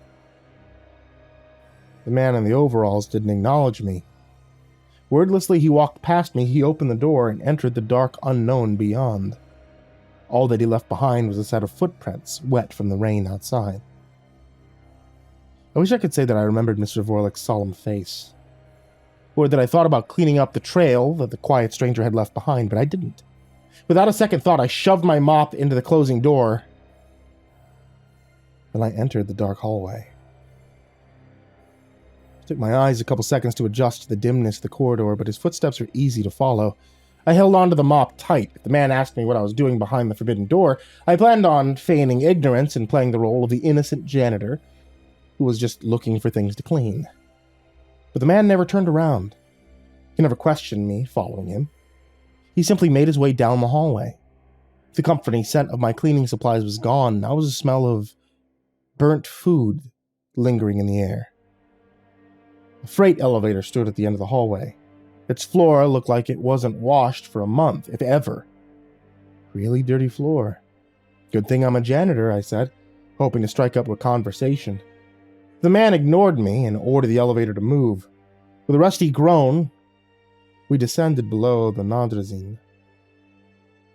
I thought of my bucket sitting outside of the forbidden door, alone. A piece of evidence of my rule-breaking. As the freight elevator descended, I promised myself that I would return to it as soon as I could.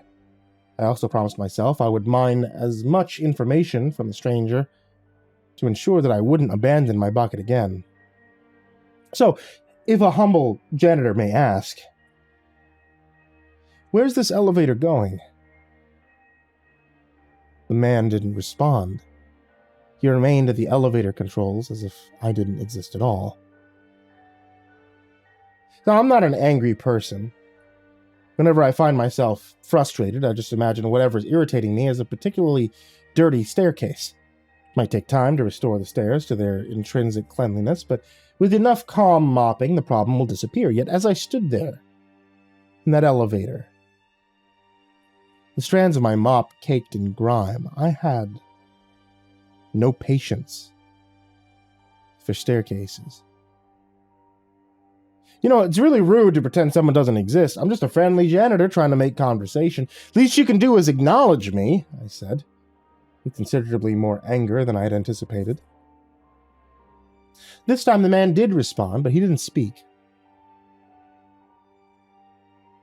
He whimpered. Like a dirty puppy stuck under a bridge, the man whimpered. There were tears in his eyes. "Sorry for yelling," I said, feeling bad about my outburst. But before I had a chance to ask him if he was okay, the elevator grinded to a halt. As the doors creaked open, the smell of smoke strengthened to an almost unbreathable degree. Distinct memories of sitting on the wrong side of a bonfire lingered to the back of my skull, but they were swiftly crushed under the vision of the underground hellscape. There were people wearing blue overalls, men and women, old and new. They all picked away at a long assembly line of rusted metal. Unlike the strangers' clothes, their uniforms were filthy, tattered. and in places caked in dark splotches of red. The workers all looked as if something primal was draining from them, as if they were simply puppets that had any semblance of humanity replaced with an utter dedication to the sorting of metal on the assembly line. Yet as they worked, one trance of human emotion remained. They all wept. All the workers in the factory openly wept. Soon, I found out why. I didn't even register the stranger leaving. As soon as I saw the horrid contraption at the end of the hall, my hands were slamming on the elevator to go back up, to leave, to rid me of the harrowing sight of the machine. When the metal doors screeched to a close, I could see the stranger joining the procession of weeping labor. His whimpering cracked into pained wails, and then he was gone. I didn't feel sorry for him. I couldn't feel sorry for him. My mind was wholly occupied by the searing image of the machine. I closed my eyes. I took a deep breath through my shuddering lungs. I imagined I was holding a mop in the hallway of my soul. I swept it across the dirt, back and forth, back and forth, back and forth. That maw, that horrible blazing toothed mouth of flame. I knew it was right below me, its flames reaching out into the world beyond, needing, craving, demanding more fuel for the inferno that raged in the machine's metal shell. I tried to remind myself that we're all janitors of our own mind. We get to choose the cleanliness of our spirit. That worries are just bits of dirty tile that we can move a mop across back and forth, back and forth, back and forth. All that I could smell was smoke. All that I could hear were the cries of the tortured masses. All that I could imagine was being in that line of lost souls, wearing those filthy blue overalls, weeping. I kept my eyes closed. Somewhere deep inside, I knew that every problem, every obstacle, every bit of mental debris could be dealt with. All it would take was patience. All that it would take was for me to move my mop back and forth, back and forth, back and forth.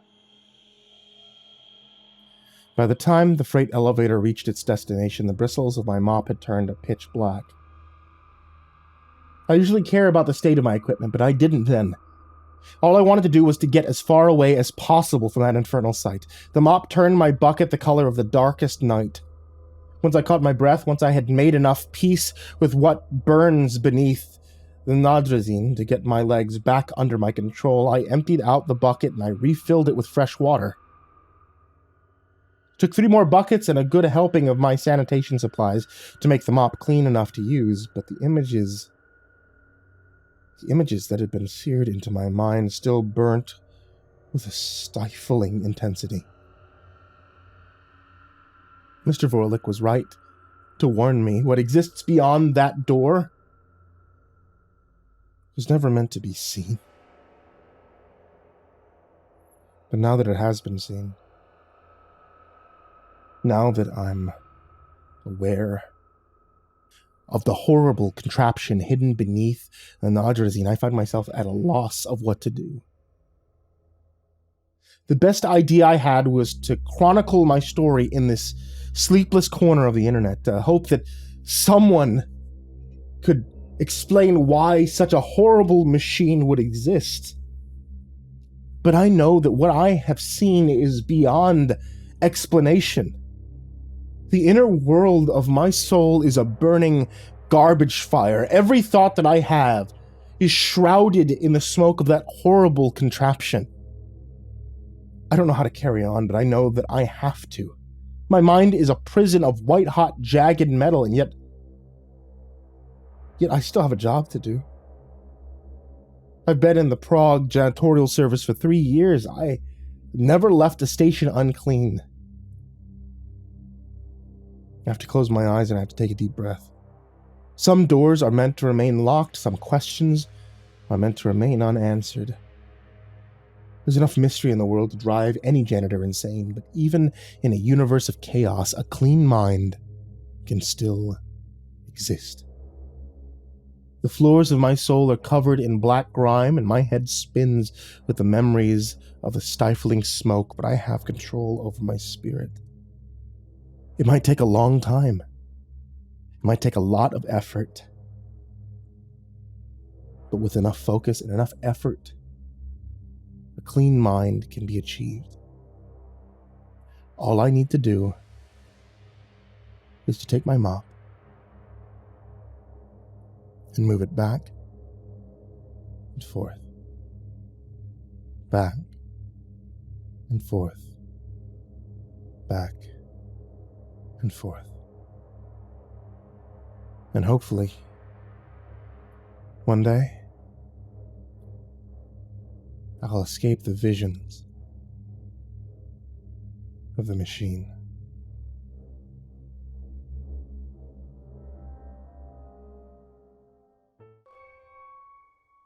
My name is Samuel Singer, and while I usually introduce myself as a small-town reporter for the Habitsville Gazette, or the guy who has narrowly avoided all sorts of slow and agonizing deaths, today I bear a title that's far more chilling than anything I've ever faced before. Today, I'm a babysitter. My niece is in town staying with me while my sister and her husband take the first vacation that they've had since Ellie was born 5 years ago. And since I live, work, eat, and watch mindless TV alone, I was kind of excited to have some company. Even if that company is 5 years old and not much of a conversationalist. So there we were, in my apartment's living room watching something called Teddy's Big Day, which, as far as I could tell, was a program devoted to showing a large cartoon bear walking through a grocery store and making smart food decisions. Ellie was sitting on the floor in front of me, eyes glued to the screen, and eating every bit of it up. Sure, I didn't love the show, and sure, Ellie's hands had red SpaghettiOs sauce that she was getting into the carpet, but it wasn't a half-bad way to spend a Saturday morning in Habitsville. "This a good episode, Elle?" I asked. The kid was far too engrossed in Teddy's activities in the checkout line to answer. She sat haunched, rocking back and forth ever so slightly, definitely too close to the screen for her health. I leaned forward to pick up my cup of coffee from the living room table. I had tried to clean up for Ellie, not that she'd noticed as long as the TV stayed on, but I still had a bit of debris littered about my place. The mug left a ring of brown on a missing poster from my neighbor's cat, an orange tabby, unfortunately named Mr. Fluff, that I meant to try to keep an eye out for. But as my grip closed around the mug handle, I felt something strange. It was an odd sort of pressure, as though my finger was swollen. Sure, there was a bit of salt in SpaghettiOs, but this seemed weird, so I put down my coffee and examined my hand. What I saw was oddly simple. Entirely inexplicable. It was a thin red thread tied around my right pointer finger, a small bow just above the knuckle. Needless to say, I didn't put it there. I held it up to the little girl on the carpet. "Ellie, did you tie this around my finger when I wasn't looking?" She didn't even look. The bear was loading the groceries into a station wagon, but of course it wasn't her. My niece couldn't have even tied her own shoes, let alone some sort of sleight of hand trick. The knot came undone with a gentle pull. I examined the thread, but it seemed ordinary. I let it fall to the floor and tried to stop thinking about it, but of course, I couldn't. I recalled some sort of old wives' tale or something I'd seen on television. A person might tie a red thread around their finger to remind them of something they're afraid they'll forget. And though I had no recollection of tying the thread on my own finger, something about this idea struck me. I found myself trying to run through anything I might have forgotten that morning. It was when I tried mentally retracing my steps that I heard it. It was a strange sort of high-pitched buzzing. First, I thought it was something on the television. Maybe the bear had bought a can opener. But as it droned louder and even higher, I realized something. I have one deaf ear that on any ordinary day doesn't hear a single thing. And yet it picked up this sound perfectly. On the same level as my working one. That was when the sound began to feel wholly unnatural. Do you hear that, Elle? I asked. My niece still didn't answer, her attention still glued on the screen. I looked around. My apartment seemed as normal as it had ever been. Still, the noise grew, and I got up to see if I could find the source. I'll be right back, I said, and ventured towards the kitchen. The squealing was so strong in the kitchen it actually made me wince. I checked the fridge, the appliances, but even though the sound was sort of mechanical, it didn't seem to have an electrical source. The sound was rising even more as I checked the cabinets. At such a volume that my eyes began to water, and I opened the pantry with blurred vision. The screeching rose a few decibels as I opened the pantry door, and I tried to scan the contents for something that could emit such a sound. That was when I saw something. Something that filled me with a cold sense of horror and dread, the sense of which was only drowned out by the screeching that grew even louder. So loud I pressed my hands hard against either side of my aching head, my eyes shut tight. "That's right, Teddy!" I was so relieved I could have cried. The sound had ended. Not in a slow fade, but rather a sharp silence like a speaker cord being cut. The quiet felt so blissful that I actually smiled. And then I saw where I was. Though I had just been standing, a hand on Ellie's shoulder, half turned towards the door, I now found myself seated on the sofa. Ellie was still frozen in front of the screen. All was as it had been before I had heard the sound, except for two things. One was that Teddy had made it out of the supermarket and was now loading groceries into his car. The second was a strange sensation around my ears. It was an odd sort of warmth and coldness, and as I brought my hand to my head, my fingers came away bloody. I quickly felt around the other side, and that hand had returned trembling and scarlet, so the sound had happened. I hadn't dozed off into a nightmare, and it really had been loud enough to make my ears bleed. And I suppose to make me black out while I found my way back onto the couch? "Are you okay, Elle?" I asked. But I could see that her ears, under her pigtails, were fine, and her pink shirt was unstained. I picked up a napkin, already red from SpaghettiOs, and started dabbing at the blood in my head and neck. I was in somewhat of a daze, trying to understand what the hell had happened. Elle seemed to not have noticed anything, and I was beginning to fear that I had some sort of stroke or brain aneurysm. But then I felt it. An uncomfortable snugness on my left pointer finger, which had grown sticky with half-dried blood. I spat on the tattered napkin and wiped, and as soon as the red of the blood had been scraped away, something else crimson remained. A thread tied in a neat little bow around my finger. My mouth tasted of rust and my stomach felt sour as I stared at the string.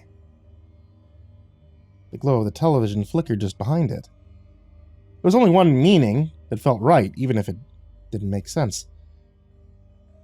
I was forgetting something. "Elle, we need to go," I said, the deep instinctual desire to flee taking root in a deep pit forming in my chest. She still wasn't answering. Teddy the bear was now helping his neighbor. An elderly pigeon crossed the road. I leaned forward to shake Ellie's shoulder, break her from the trance the children's show had on her, or else to just pick her up and escape whatever was happening inside my apartment. The moment I shifted my weight towards my niece, it started again. A terrible droning. My panic rose with the volume, but still, I reached for my niece. Even if the sound killed me or drove me mad, I wasn't going to let the same thing happen to her. A hand touched her shoulder. A shoulder that was warm. Far too warm. Her skin wasn't still, but it didn't pulse with blood coursing through her veins. It was vibrating slightly, like there was a deep whirring somewhere under her skin that was generating a heat. Like when I left my laptop on a blanket for too long. When I made that contact with Ellie, the noise became literally ear-splitting, and I felt a warm trick make its way from the side of my head down my neck. Still, I turned her towards me and prepared to take her and run. I pulled her away from the television, opened my mouth to shout over the din, but when I looked into the little girl's face, I stopped cold. There was a sight there. one so terrible it shook me to my very core. It was the worst sight I'd ever seen, and the sound screamed in my head.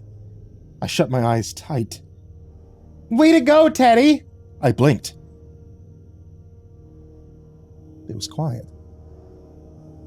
My heart was still hammering in my chest from the horror that I'd seen just a moment before, and yet the sight before me was a familiar and mundane one.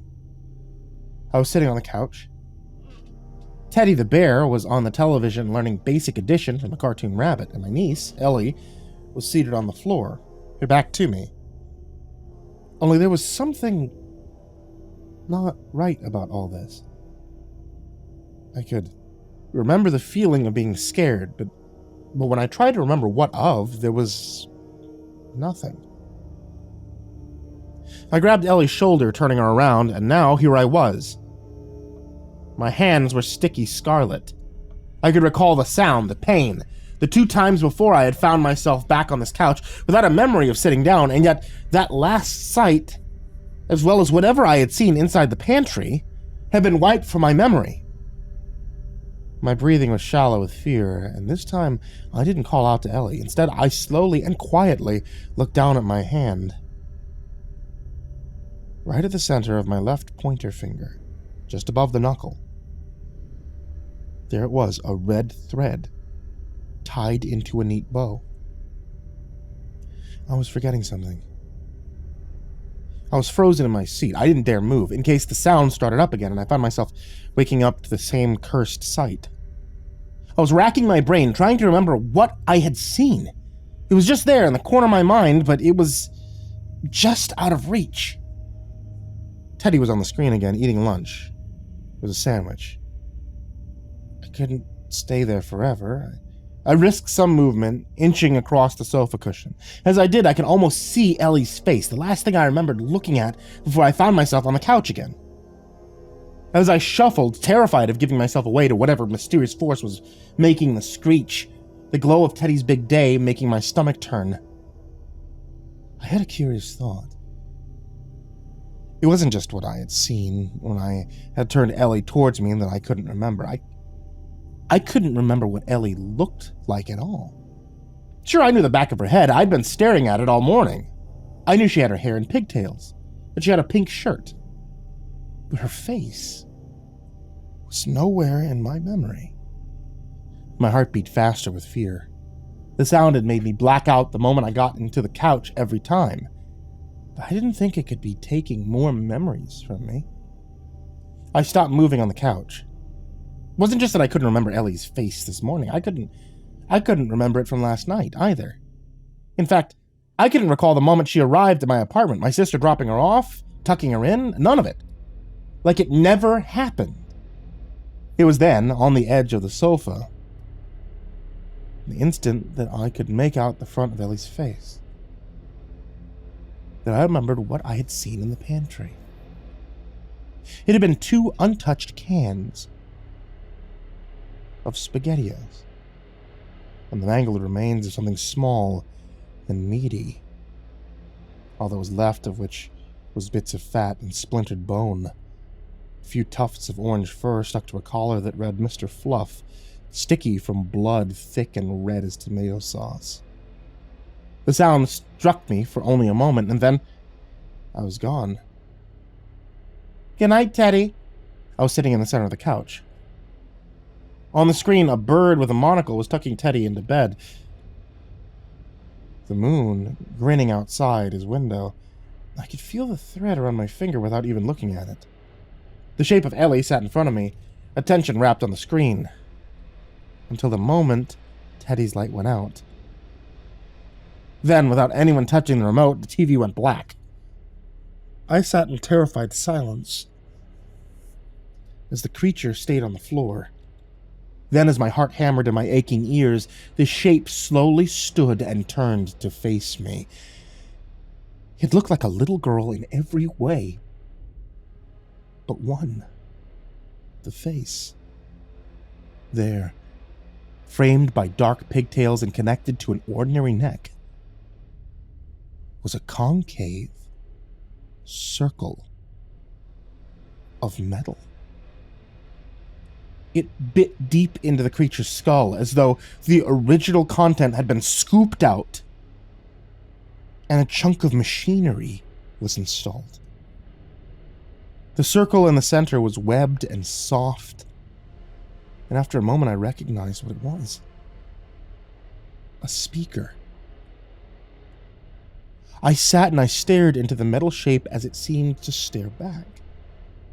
Then, as though speaking, it whirred slightly, the smallest hint of the metallic scream that had made my ears bleed playing through, making me wince. And then, with a sound like a record scratch, a new sound came out. "Hi, boys and girls, it's time for Teddy's big day!" The rest of the audio from the episode continued to play back as the creature faced me. At one point in the recording, there was some meowing that made it difficult to hear some of the dialogue, but after a sharp, animalistic scream, it was gone. I could hear myself becoming increasingly panicked, and then silenced. And over the course of half an hour, I was forced to relive the previous confusing, terrifying minutes of my existence. It was somewhere in that replay that a single terrifying thought was allowed to enter my mind. I don't have a niece. And then the recording ended. The creature went silent. We looked at one another, or rather, I stared into the webbing of the speaker, and then, clumsily, as though its head was very heavy, it began to walk. It tottered across my apartment floor towards the door. It reached upwards with much effort, turned the handle with little chubby-fingered hands, and walked out. I didn't move. I couldn't. My head and ears ached, and I was dizzy, and I could only stare at my reflection in the black screen of my television, sweating and nauseous. And then I saw something on the carpet, right where the creature had been sitting. There were two objects. One, a pair of children's safety scissors. And two, a small spool of scarlet thread.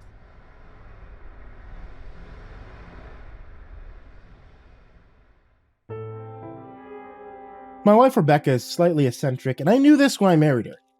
At the time, those little eccentricities of hers were adorable, and she joked that they came with the territory of her being an artist.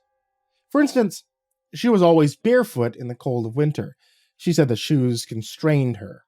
She liked to collect bird feeders and grow a plethora of her own vegetables. This would be fine, had she not been living in an apartment. She had fresh herbs growing on her kitchen windowsill. She was growing nightshade and mugwort inside of her living room, a tomato plant, and small lemon tree, and had lived in the bedroom. She also loved collecting old medical books, some of which were very rare, but you can imagine how heavy these were to cart to our brand new house after we moved in together. We've been married for 5 years now. She's estranged from her family, but my wife had dozens of friends, all as strange and as lovely as her. Every single one an artist of some sort.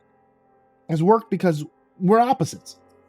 Where I'm meticulous, tidy, and a little boring as a chartered accountant, she's untidy but highly colorful as a person. Rebecca is also the most beautiful woman I've ever seen. Magazine covers included. Long, flowing dark hair to her waist, big brown eyes, and high cheekbones. The thing I love most about her, though, is her innate goodness. She has a kind word for everyone and is naturally a very sweet-natured person. I know I lucked out big time with her. We've been blissfully happy in our little house, where she paints portraits of a loyal customer base, and I run my small business as an accountant. Things would continue to be blissfully happy even now, had she not started working on this sudden and strange new project. It started 3 months ago. We were about to go to bed when I noticed a flash of gold on her wrist. Rebecca doesn't wear jewelry usually, as she says it gets in the way of her painting, and I thought that it was strange that she was wearing a bracelet. "What is that?" I asked, genuinely interested as she brushed her long hair out at her mirror, as she did every night. The thin gold bracelet glittered as her hand moved. She turned to look at me, her brows furrowed slightly. "What's what?" I pointed at the bracelet. She looked at her arm. Oh, yes, this. I'm painting a new client, and she just gave it to me. Isn't it nice? Rebecca smiled and raised it so I could see it better. And it was more than just nice. It was expensive. It looked like a Tiffany's bracelet. I chose my next words very carefully. Is this client a good friend, too? She shook her head. First timer. She said it would make me feel better if I took it, as it would establish a more personal bond than client and painter. I must have frowned at this because she added, it's really not odd for clients to give me presents, or for me to get them little presents too. I spend hours and days painting them, and it establishes a sort of camaraderie. It was true that she had both received jewelry and given gifts, but they were mere bottles of wine, plants, and chocolates. Never jewelry. But it was late, and we both had an early start tomorrow. I simply nodded and decided to let it go. The next day, as we were eating dinner, I noticed the silver bangle on her other arm. I put my fork full of rice and chicken into my mouth as I watched the bangle glitter. Another gift from your client? I asked as I chewed away.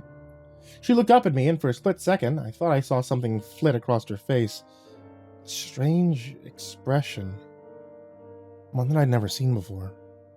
She nodded and kept eating, changing the subject to an exhibition she was hoping to go into the city and see with a friend.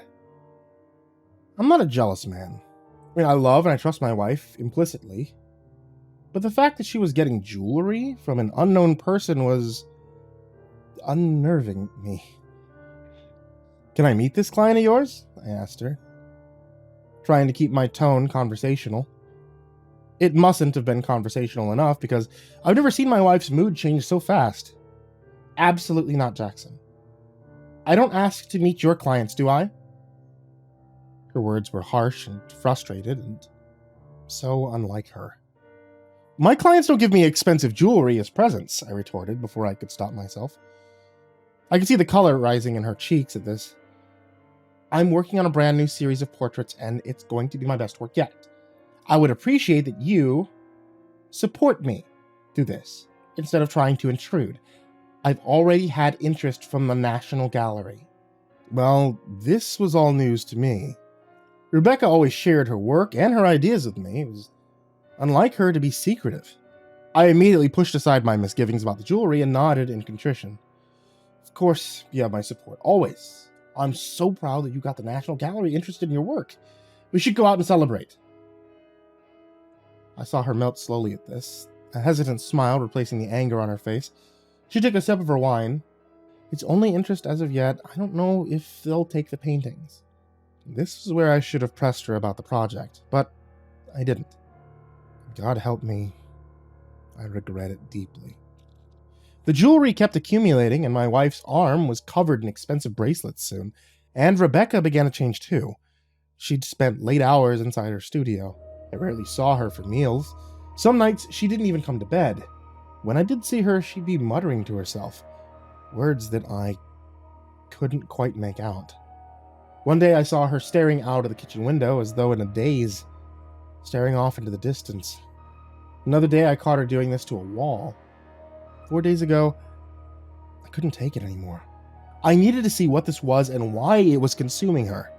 Rebecca didn't like me in her studio. It was her sacred space. And for our entire marriage, I had respected it. That night, I waited until she had finally fallen asleep after 3 days of working non-stop in her studio. Knowing she was out cold in our bed from exhaustion, I quietly walked outside the house into the garden to the studio that I had built for her as our first anniversary gift. It was massive, a white gazebo which had huge windows for natural light and summer breezes, but was also insulated for winter. But she had been keeping the curtains closed lately, which further confused me, yet Rebecca loved working with natural light. She had a sofa and an armchair in there for her clients, lots of bookshelves with books on art, her plants, and of course, her easel and art supplies. I slowly placed the key into the shed door and I turned it. The door creaked open slowly, and I put my phone's flashlight on. I didn't want to risk putting the lights on in here. As I raised my foot and I stepped in, I grimaced at the sound of the creak. Luckily, I turned to look at the house to make sure our bedroom light was still off. It was.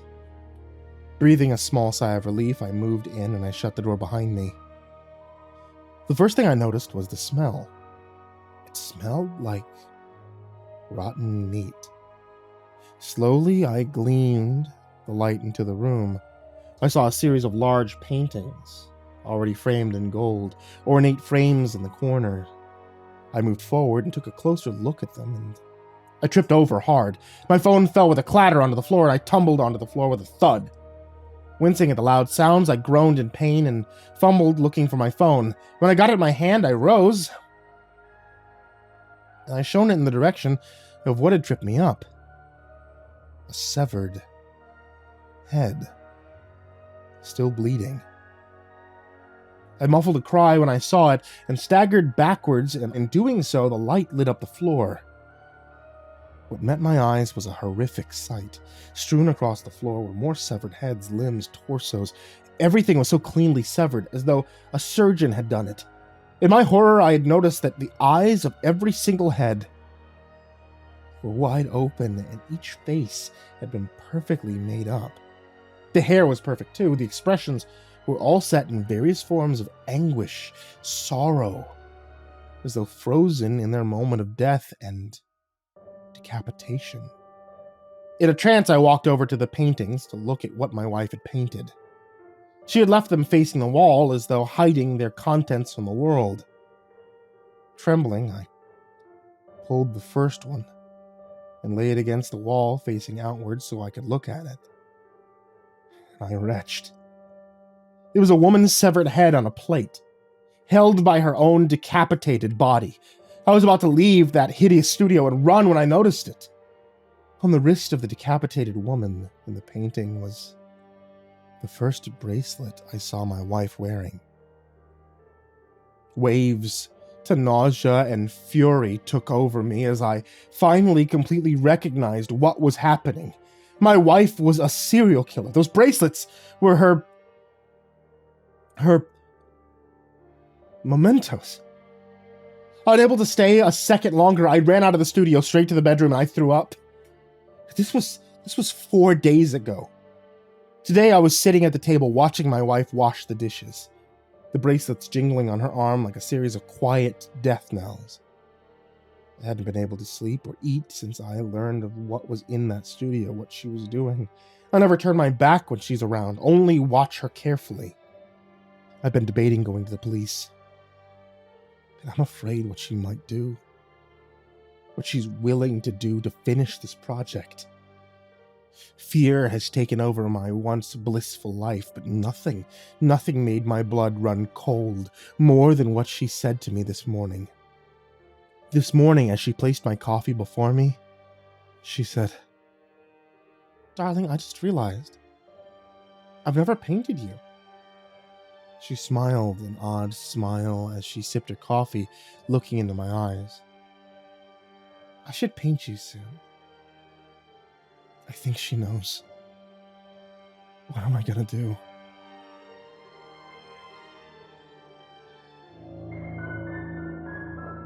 Quickly after I posted my experience during my late night drives, I take late night drives and the things I've seen are unnatural, I got a message from someone. He was a guy that lived near me. He said his grandpa worked on a similar case to Skinless.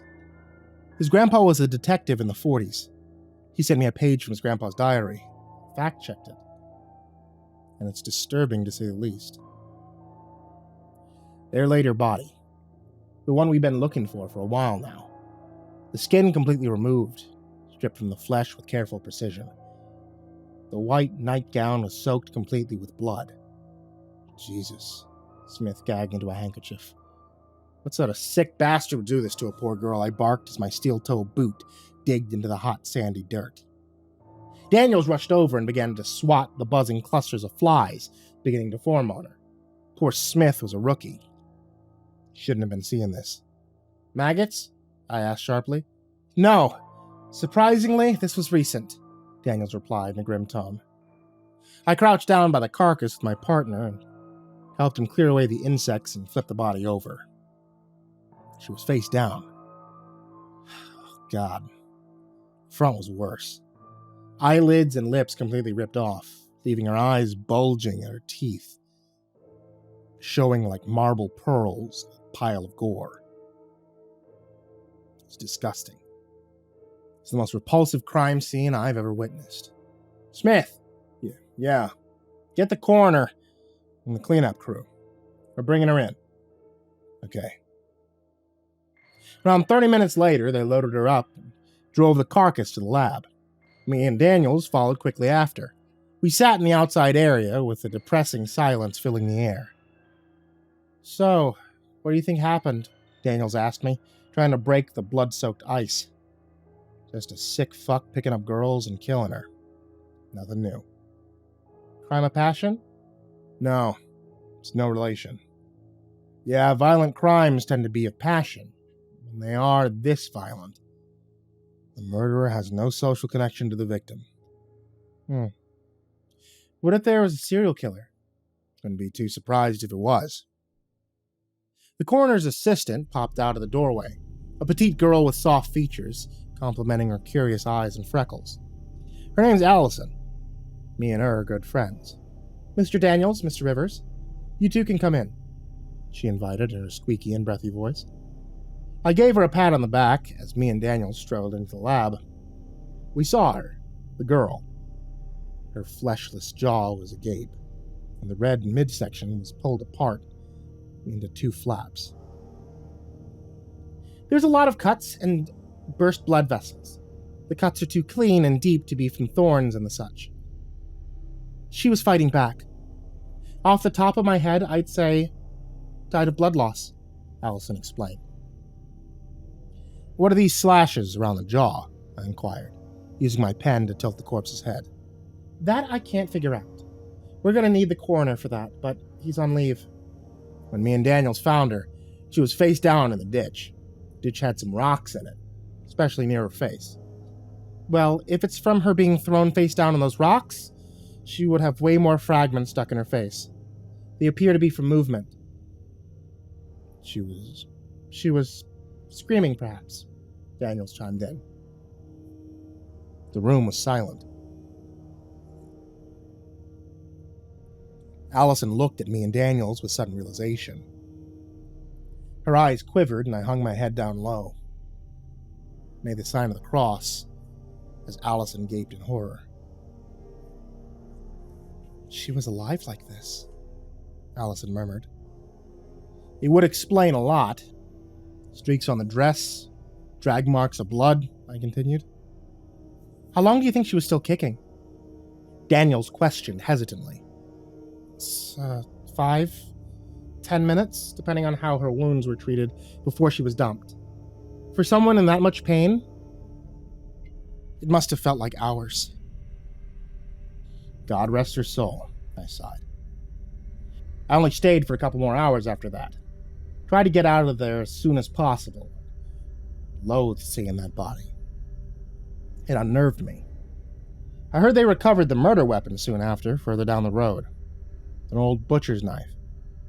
Allison requested to have it during the autopsy to easily measure wounds. Didn't care. I was going to put in a request to be moved off the case tomorrow. I needed some sleep first. As I slept, I had dreams about her.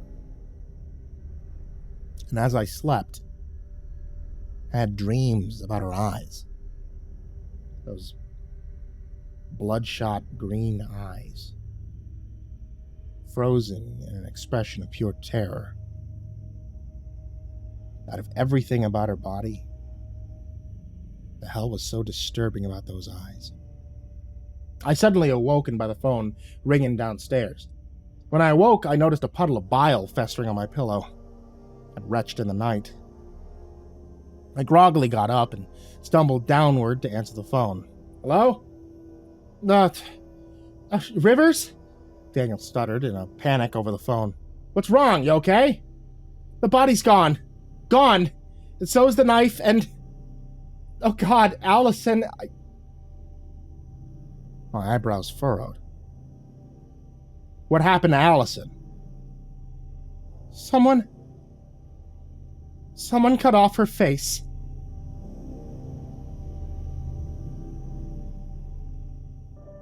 Hey there kids, it's me, MrCreepyPasta, and before we get started on tonight's story, I'm just going to let you know that this is a part of the United People's Institute of Science series. It's currently available to continue and learn more about on the channel Mike Jesus Langer.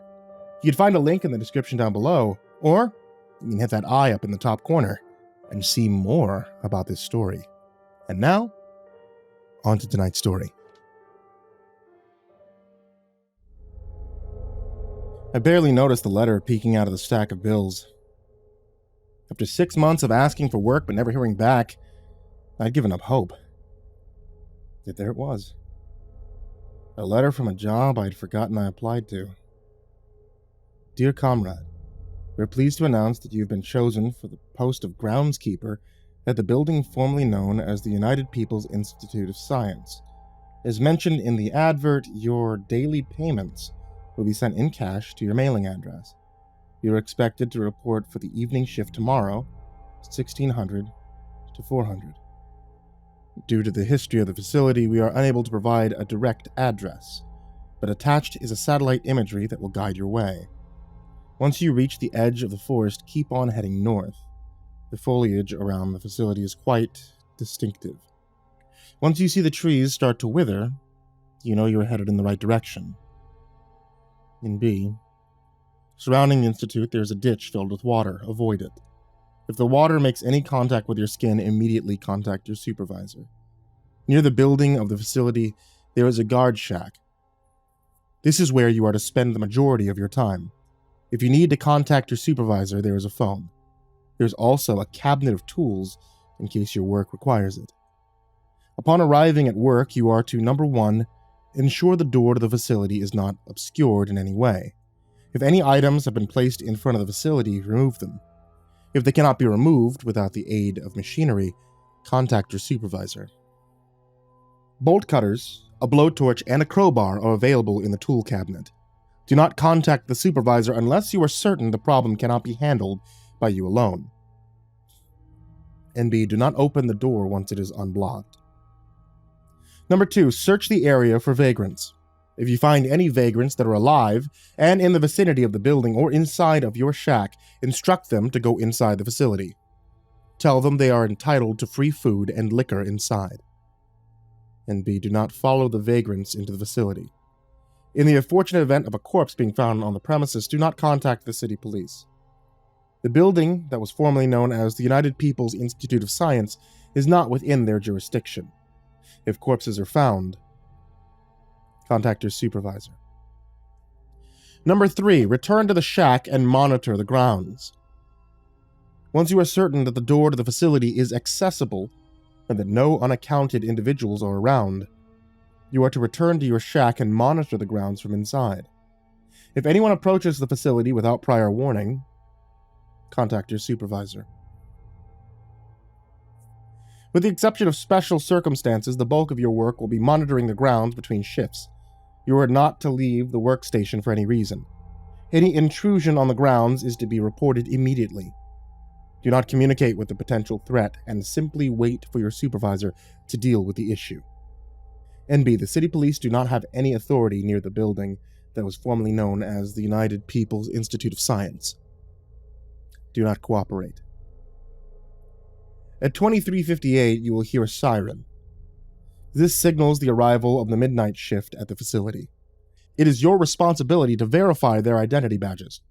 At no point are you to make eye contact with the members of the midnight shift. You are to turn your chair away from the window slot and wait for identification papers to be presented to you. Once in possession of the documents, you are to read out the names and badge numbers to your supervisor. Once no new documents are presented, you are to wait for the siren to stop. Do not turn around until the siren stops. Once the midnight shift is out of sight, you are to return back to monitoring the grounds of the facility. In the rare instance the door to the facility is left open, you are free to go home early.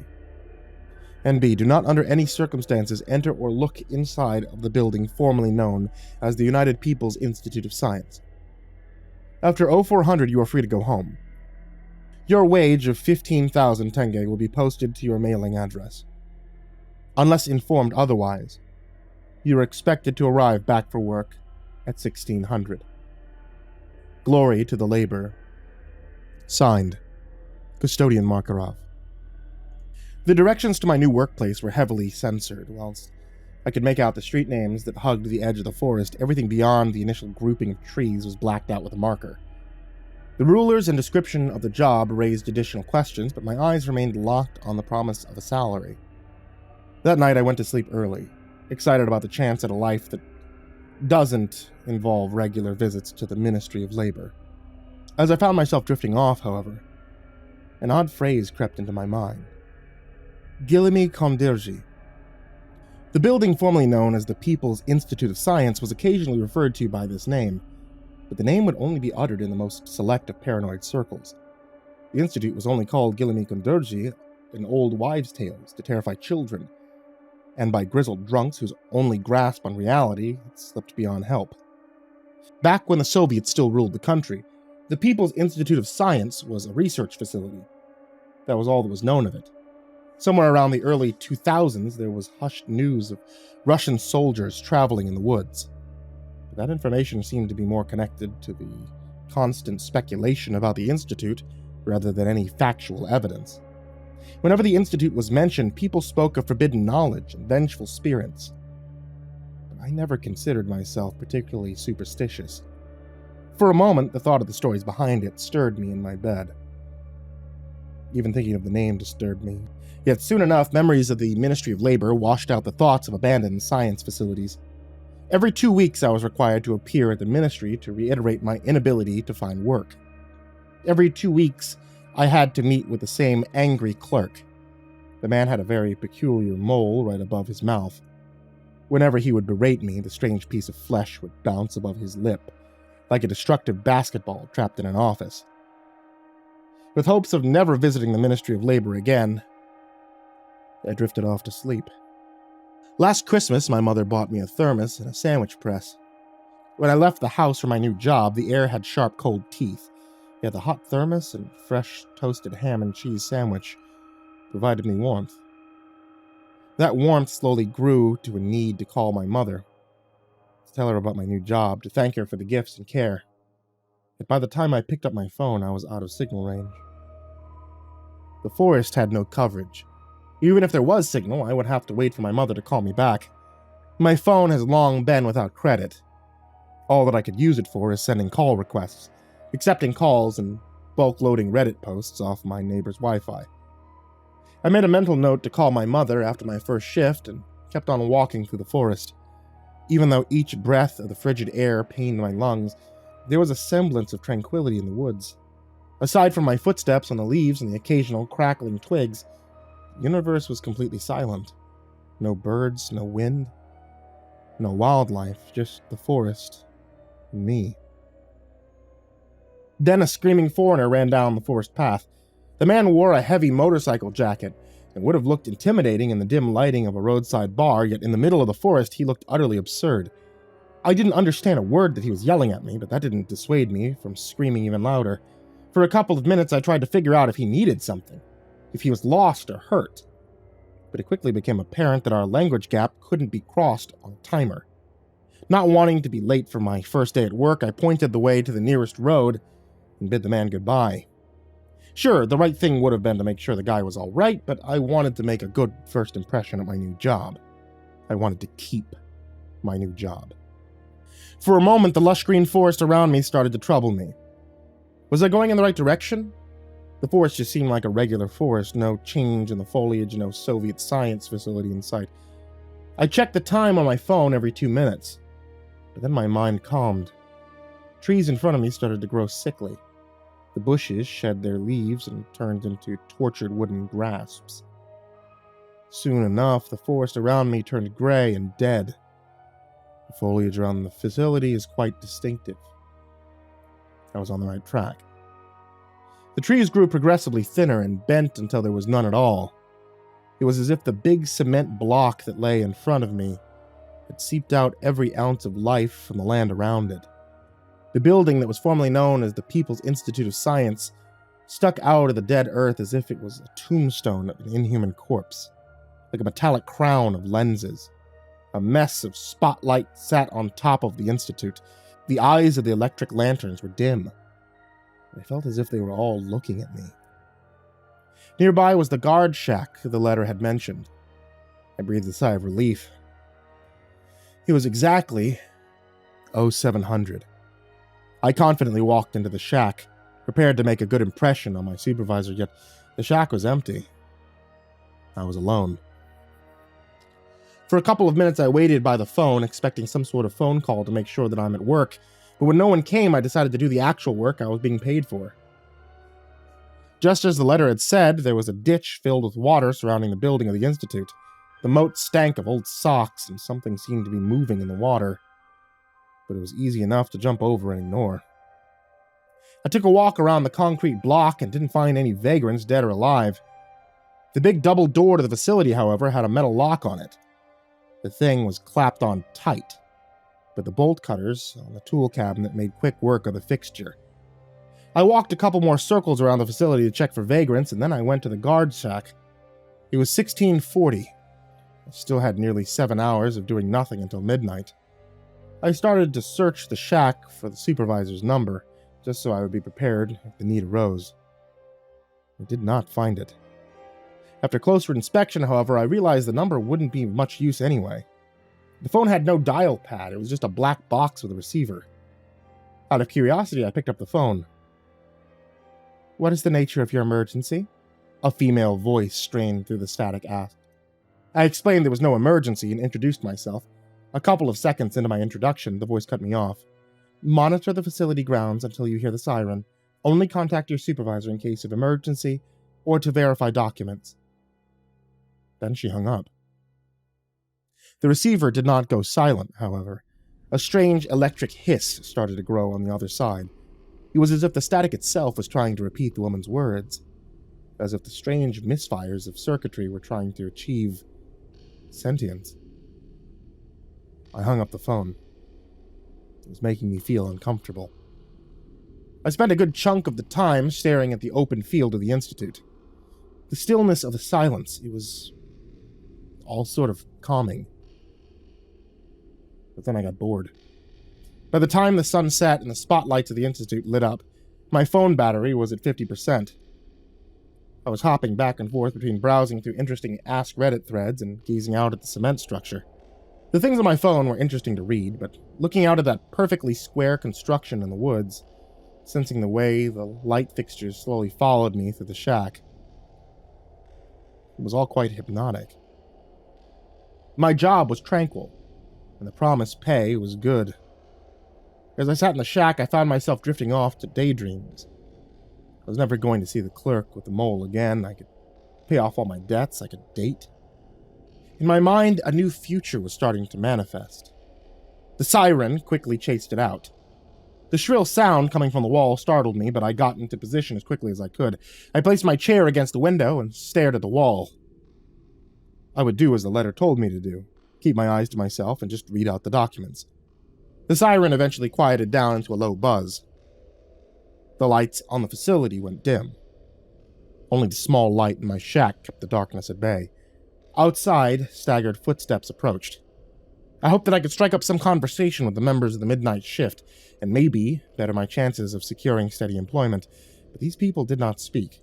They simply passed me their documents through the window slot and ignored any of my small talk. I did as I was told. The documents I was passed were simple enough to understand. All that was present was a name, a badge number, and a picture. These were definitely scientist types. They all wore glasses. I read out their names and badge numbers into the phone one by one. The supervisor grunted in each response to each name. Dr. Nikolsky, badge number so-and-so. Dr. Krimsky, badge number so-and-so. Dr. Nowak, badge number so-and-so. Once no new badges were presented, the siren picked up again. I shouted into the phone, asking the supervisor if there was something else I was meant to do. "Has Dr. Vitek appeared?" the voice asked. I told her I didn't know, but that I could ask the midnight crew. "You are not to look at or communicate with any of the employees. Remain seated until the siren ends and then go back to monitoring the grounds." She hung up. I quickly put the phone down before the horrid static started up again. The siren dragged on into the night, and it didn't make for pleasant company. But when it finally quieted down, I found myself appreciating the calmness of my new job even more. The lights on top of the facility did not turn on after the siren went quiet, but there was plenty of moonlight to convince me that no one was sneaking around the grounds. The metal double doors of the building was shut. It was a couple minutes after midnight.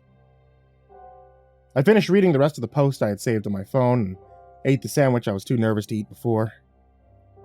I kept the last 5% of my phone battery to tell the time. As soon as the digital clock struck 0400, I was out the shack and on my way back. By the time I got back home, there was an envelope in my mailbox. 15,000 tenge. No additional letter. I counted and recounted the money for longer than I would care to admit. Then I called my mother. She's always been quite superstitious, so I simply told her I was hired as a groundskeeper at a government facility and skipped any specifics. Even without details, she was overjoyed that I had found some form of employment. After I got off the phone with her, I counted the money one more time, then passed out. My next shift contained no vagrants, no locks or corpses. I simply got paid to show up and stare at an empty field and read some name badges from a grunting supervisor. Dr. Vitek didn't show up that night, or any of the other nights. Yet every shift, the supervisor still asked about him. At first, I was happy about the money, about the possibility of digging myself out of debt. But after a couple of shifts at the building that was formerly known as the People's Institute of Science, I found myself troubled. There's a part of me that's curious about what is on the other side of that door. Did I wonder what happens inside of the Institute on the first night? Obviously. As satisfied as I was in that shack, the temptation of the unknown called to me. My mind filled with various explanations for the different rules the letter dictated. I found myself thinking back to the scary stories around the campfire, trying to figure out what tales about the facility could actually be real. But I let go of those thoughts quickly. Even thinking of the horrible name gave me goosebumps, but more importantly, I knew what was on the other side of that door. The clerk with the strange mole. Sitting in that shack, I knew that if I were to open that door, I would be opening the door to getting fired, to having to spend countless hours filling up forms at the Ministry of Labor. The door was guarded by the clerk on the first night. He stood there reminding me what would happen if I disobeyed my faceless employer. The clerk's specter has kept me away on the first night. Yet my memories of him are starting to fade. And after a week of working at the building formerly known as the People's Institute of Science, I barely remember what the clerk looks like. I can still resist it. I can still ignore the strangeness that surrounds my job. Yet I fear that one day soon, I may fall to temptation and look inside the building. I fear I might look inside and not like what I find. I fear that all the stories I hear about getting me Konderji are true.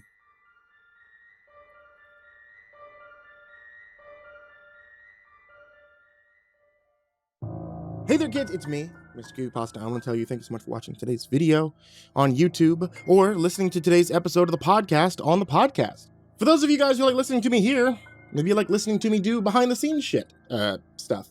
You can always do that at twitch.tv/MrCreepyPasta. I Twitch stream sometimes, and when I Twitch stream, it's usually either playing very random video games or doing work like you're currently hearing me do right now. I always love seeing you guys. I always love hearing from you guys. So if you wanted to pop in and listen to me work or pop in and backseat game, then hey, you're always welcome to do so. I always appreciate a follow there. And of course, like always, I want to give a very big thank you to everybody who supports me at patreon.com/MrCreepyPasta. You guys, as always, are the main MVPs of this story, of every night's story, and you guys help me keep the lights on here. So, without further ado, I want to give a very big thank you to Jordan Alexander Sanchez, Stephanie Butler, Bobby Karman, Tanya Oren, Tristan Pelton, Chance Burnett, Diana Kraus, That One Guy, Lupita Galvan, That Creepy Chick, Tyler Fletcher, Rebecca Harper, Murky Moo, Red Shadowcat, Xavier the Cheyenne, Demix, Sean Cadieu-baker, 6 Gay Rats in a Trenchcoat, Turtleman, Rob Like Sharp Things, Chaos Art, Cryolinian, Milk and Meal, Zachary Graphius, Gorang Tramagasi, Maria Walker, Pain Gravy, Crazy Kid, Mr. Marcus Blitz, Aka Limchalk, Dirt Diver, Matt Bach, Jabbles Raz, Voice of Sand, Coffee Zombie, Matthew McNeese, Shelly J, Jeremy H, Raltazal, Ficomel, Nana, Nick Weaver, Deleted Account, Melted Lake, Tolly Sue, Guy Mara Ravenswood, William King, Darth Miver, Michael Ortiz, Satanic Aries, Nessie, Ronnie Hansen, Bardo Hawk 764, Lambda M98, Harley, Sashi Suzaku, Croconut 509, My Body Sounds Like Rice Krispies, Kaylee Ambrose, Suji Campbell, Frickin', Azarine Fox, Freddy Krueger, Nicholas Zaccardi, Happy Birthday Jason Wilson, Lisa Cottrell, Caspian, Hades Nephew, Tater Chip, Acid System, Prozac and Pancake Appreciation Society, Cryptic Nightmares, Kiwi the Sloth, Tommy Green, Fester's Lampshade, Guy Harbor, Nico Kyle, Rafael Rodriguez, The Ginger Bros, Aaron Stormcrow, Daniel Polson, and Corey Kenshin. As always, thank you guys so very, very much. Thank all of you who are in the description down below, and honestly, thank all of you that can give anything, even when it comes down to just $1. I appreciate you guys very, very much. Sweet dreams.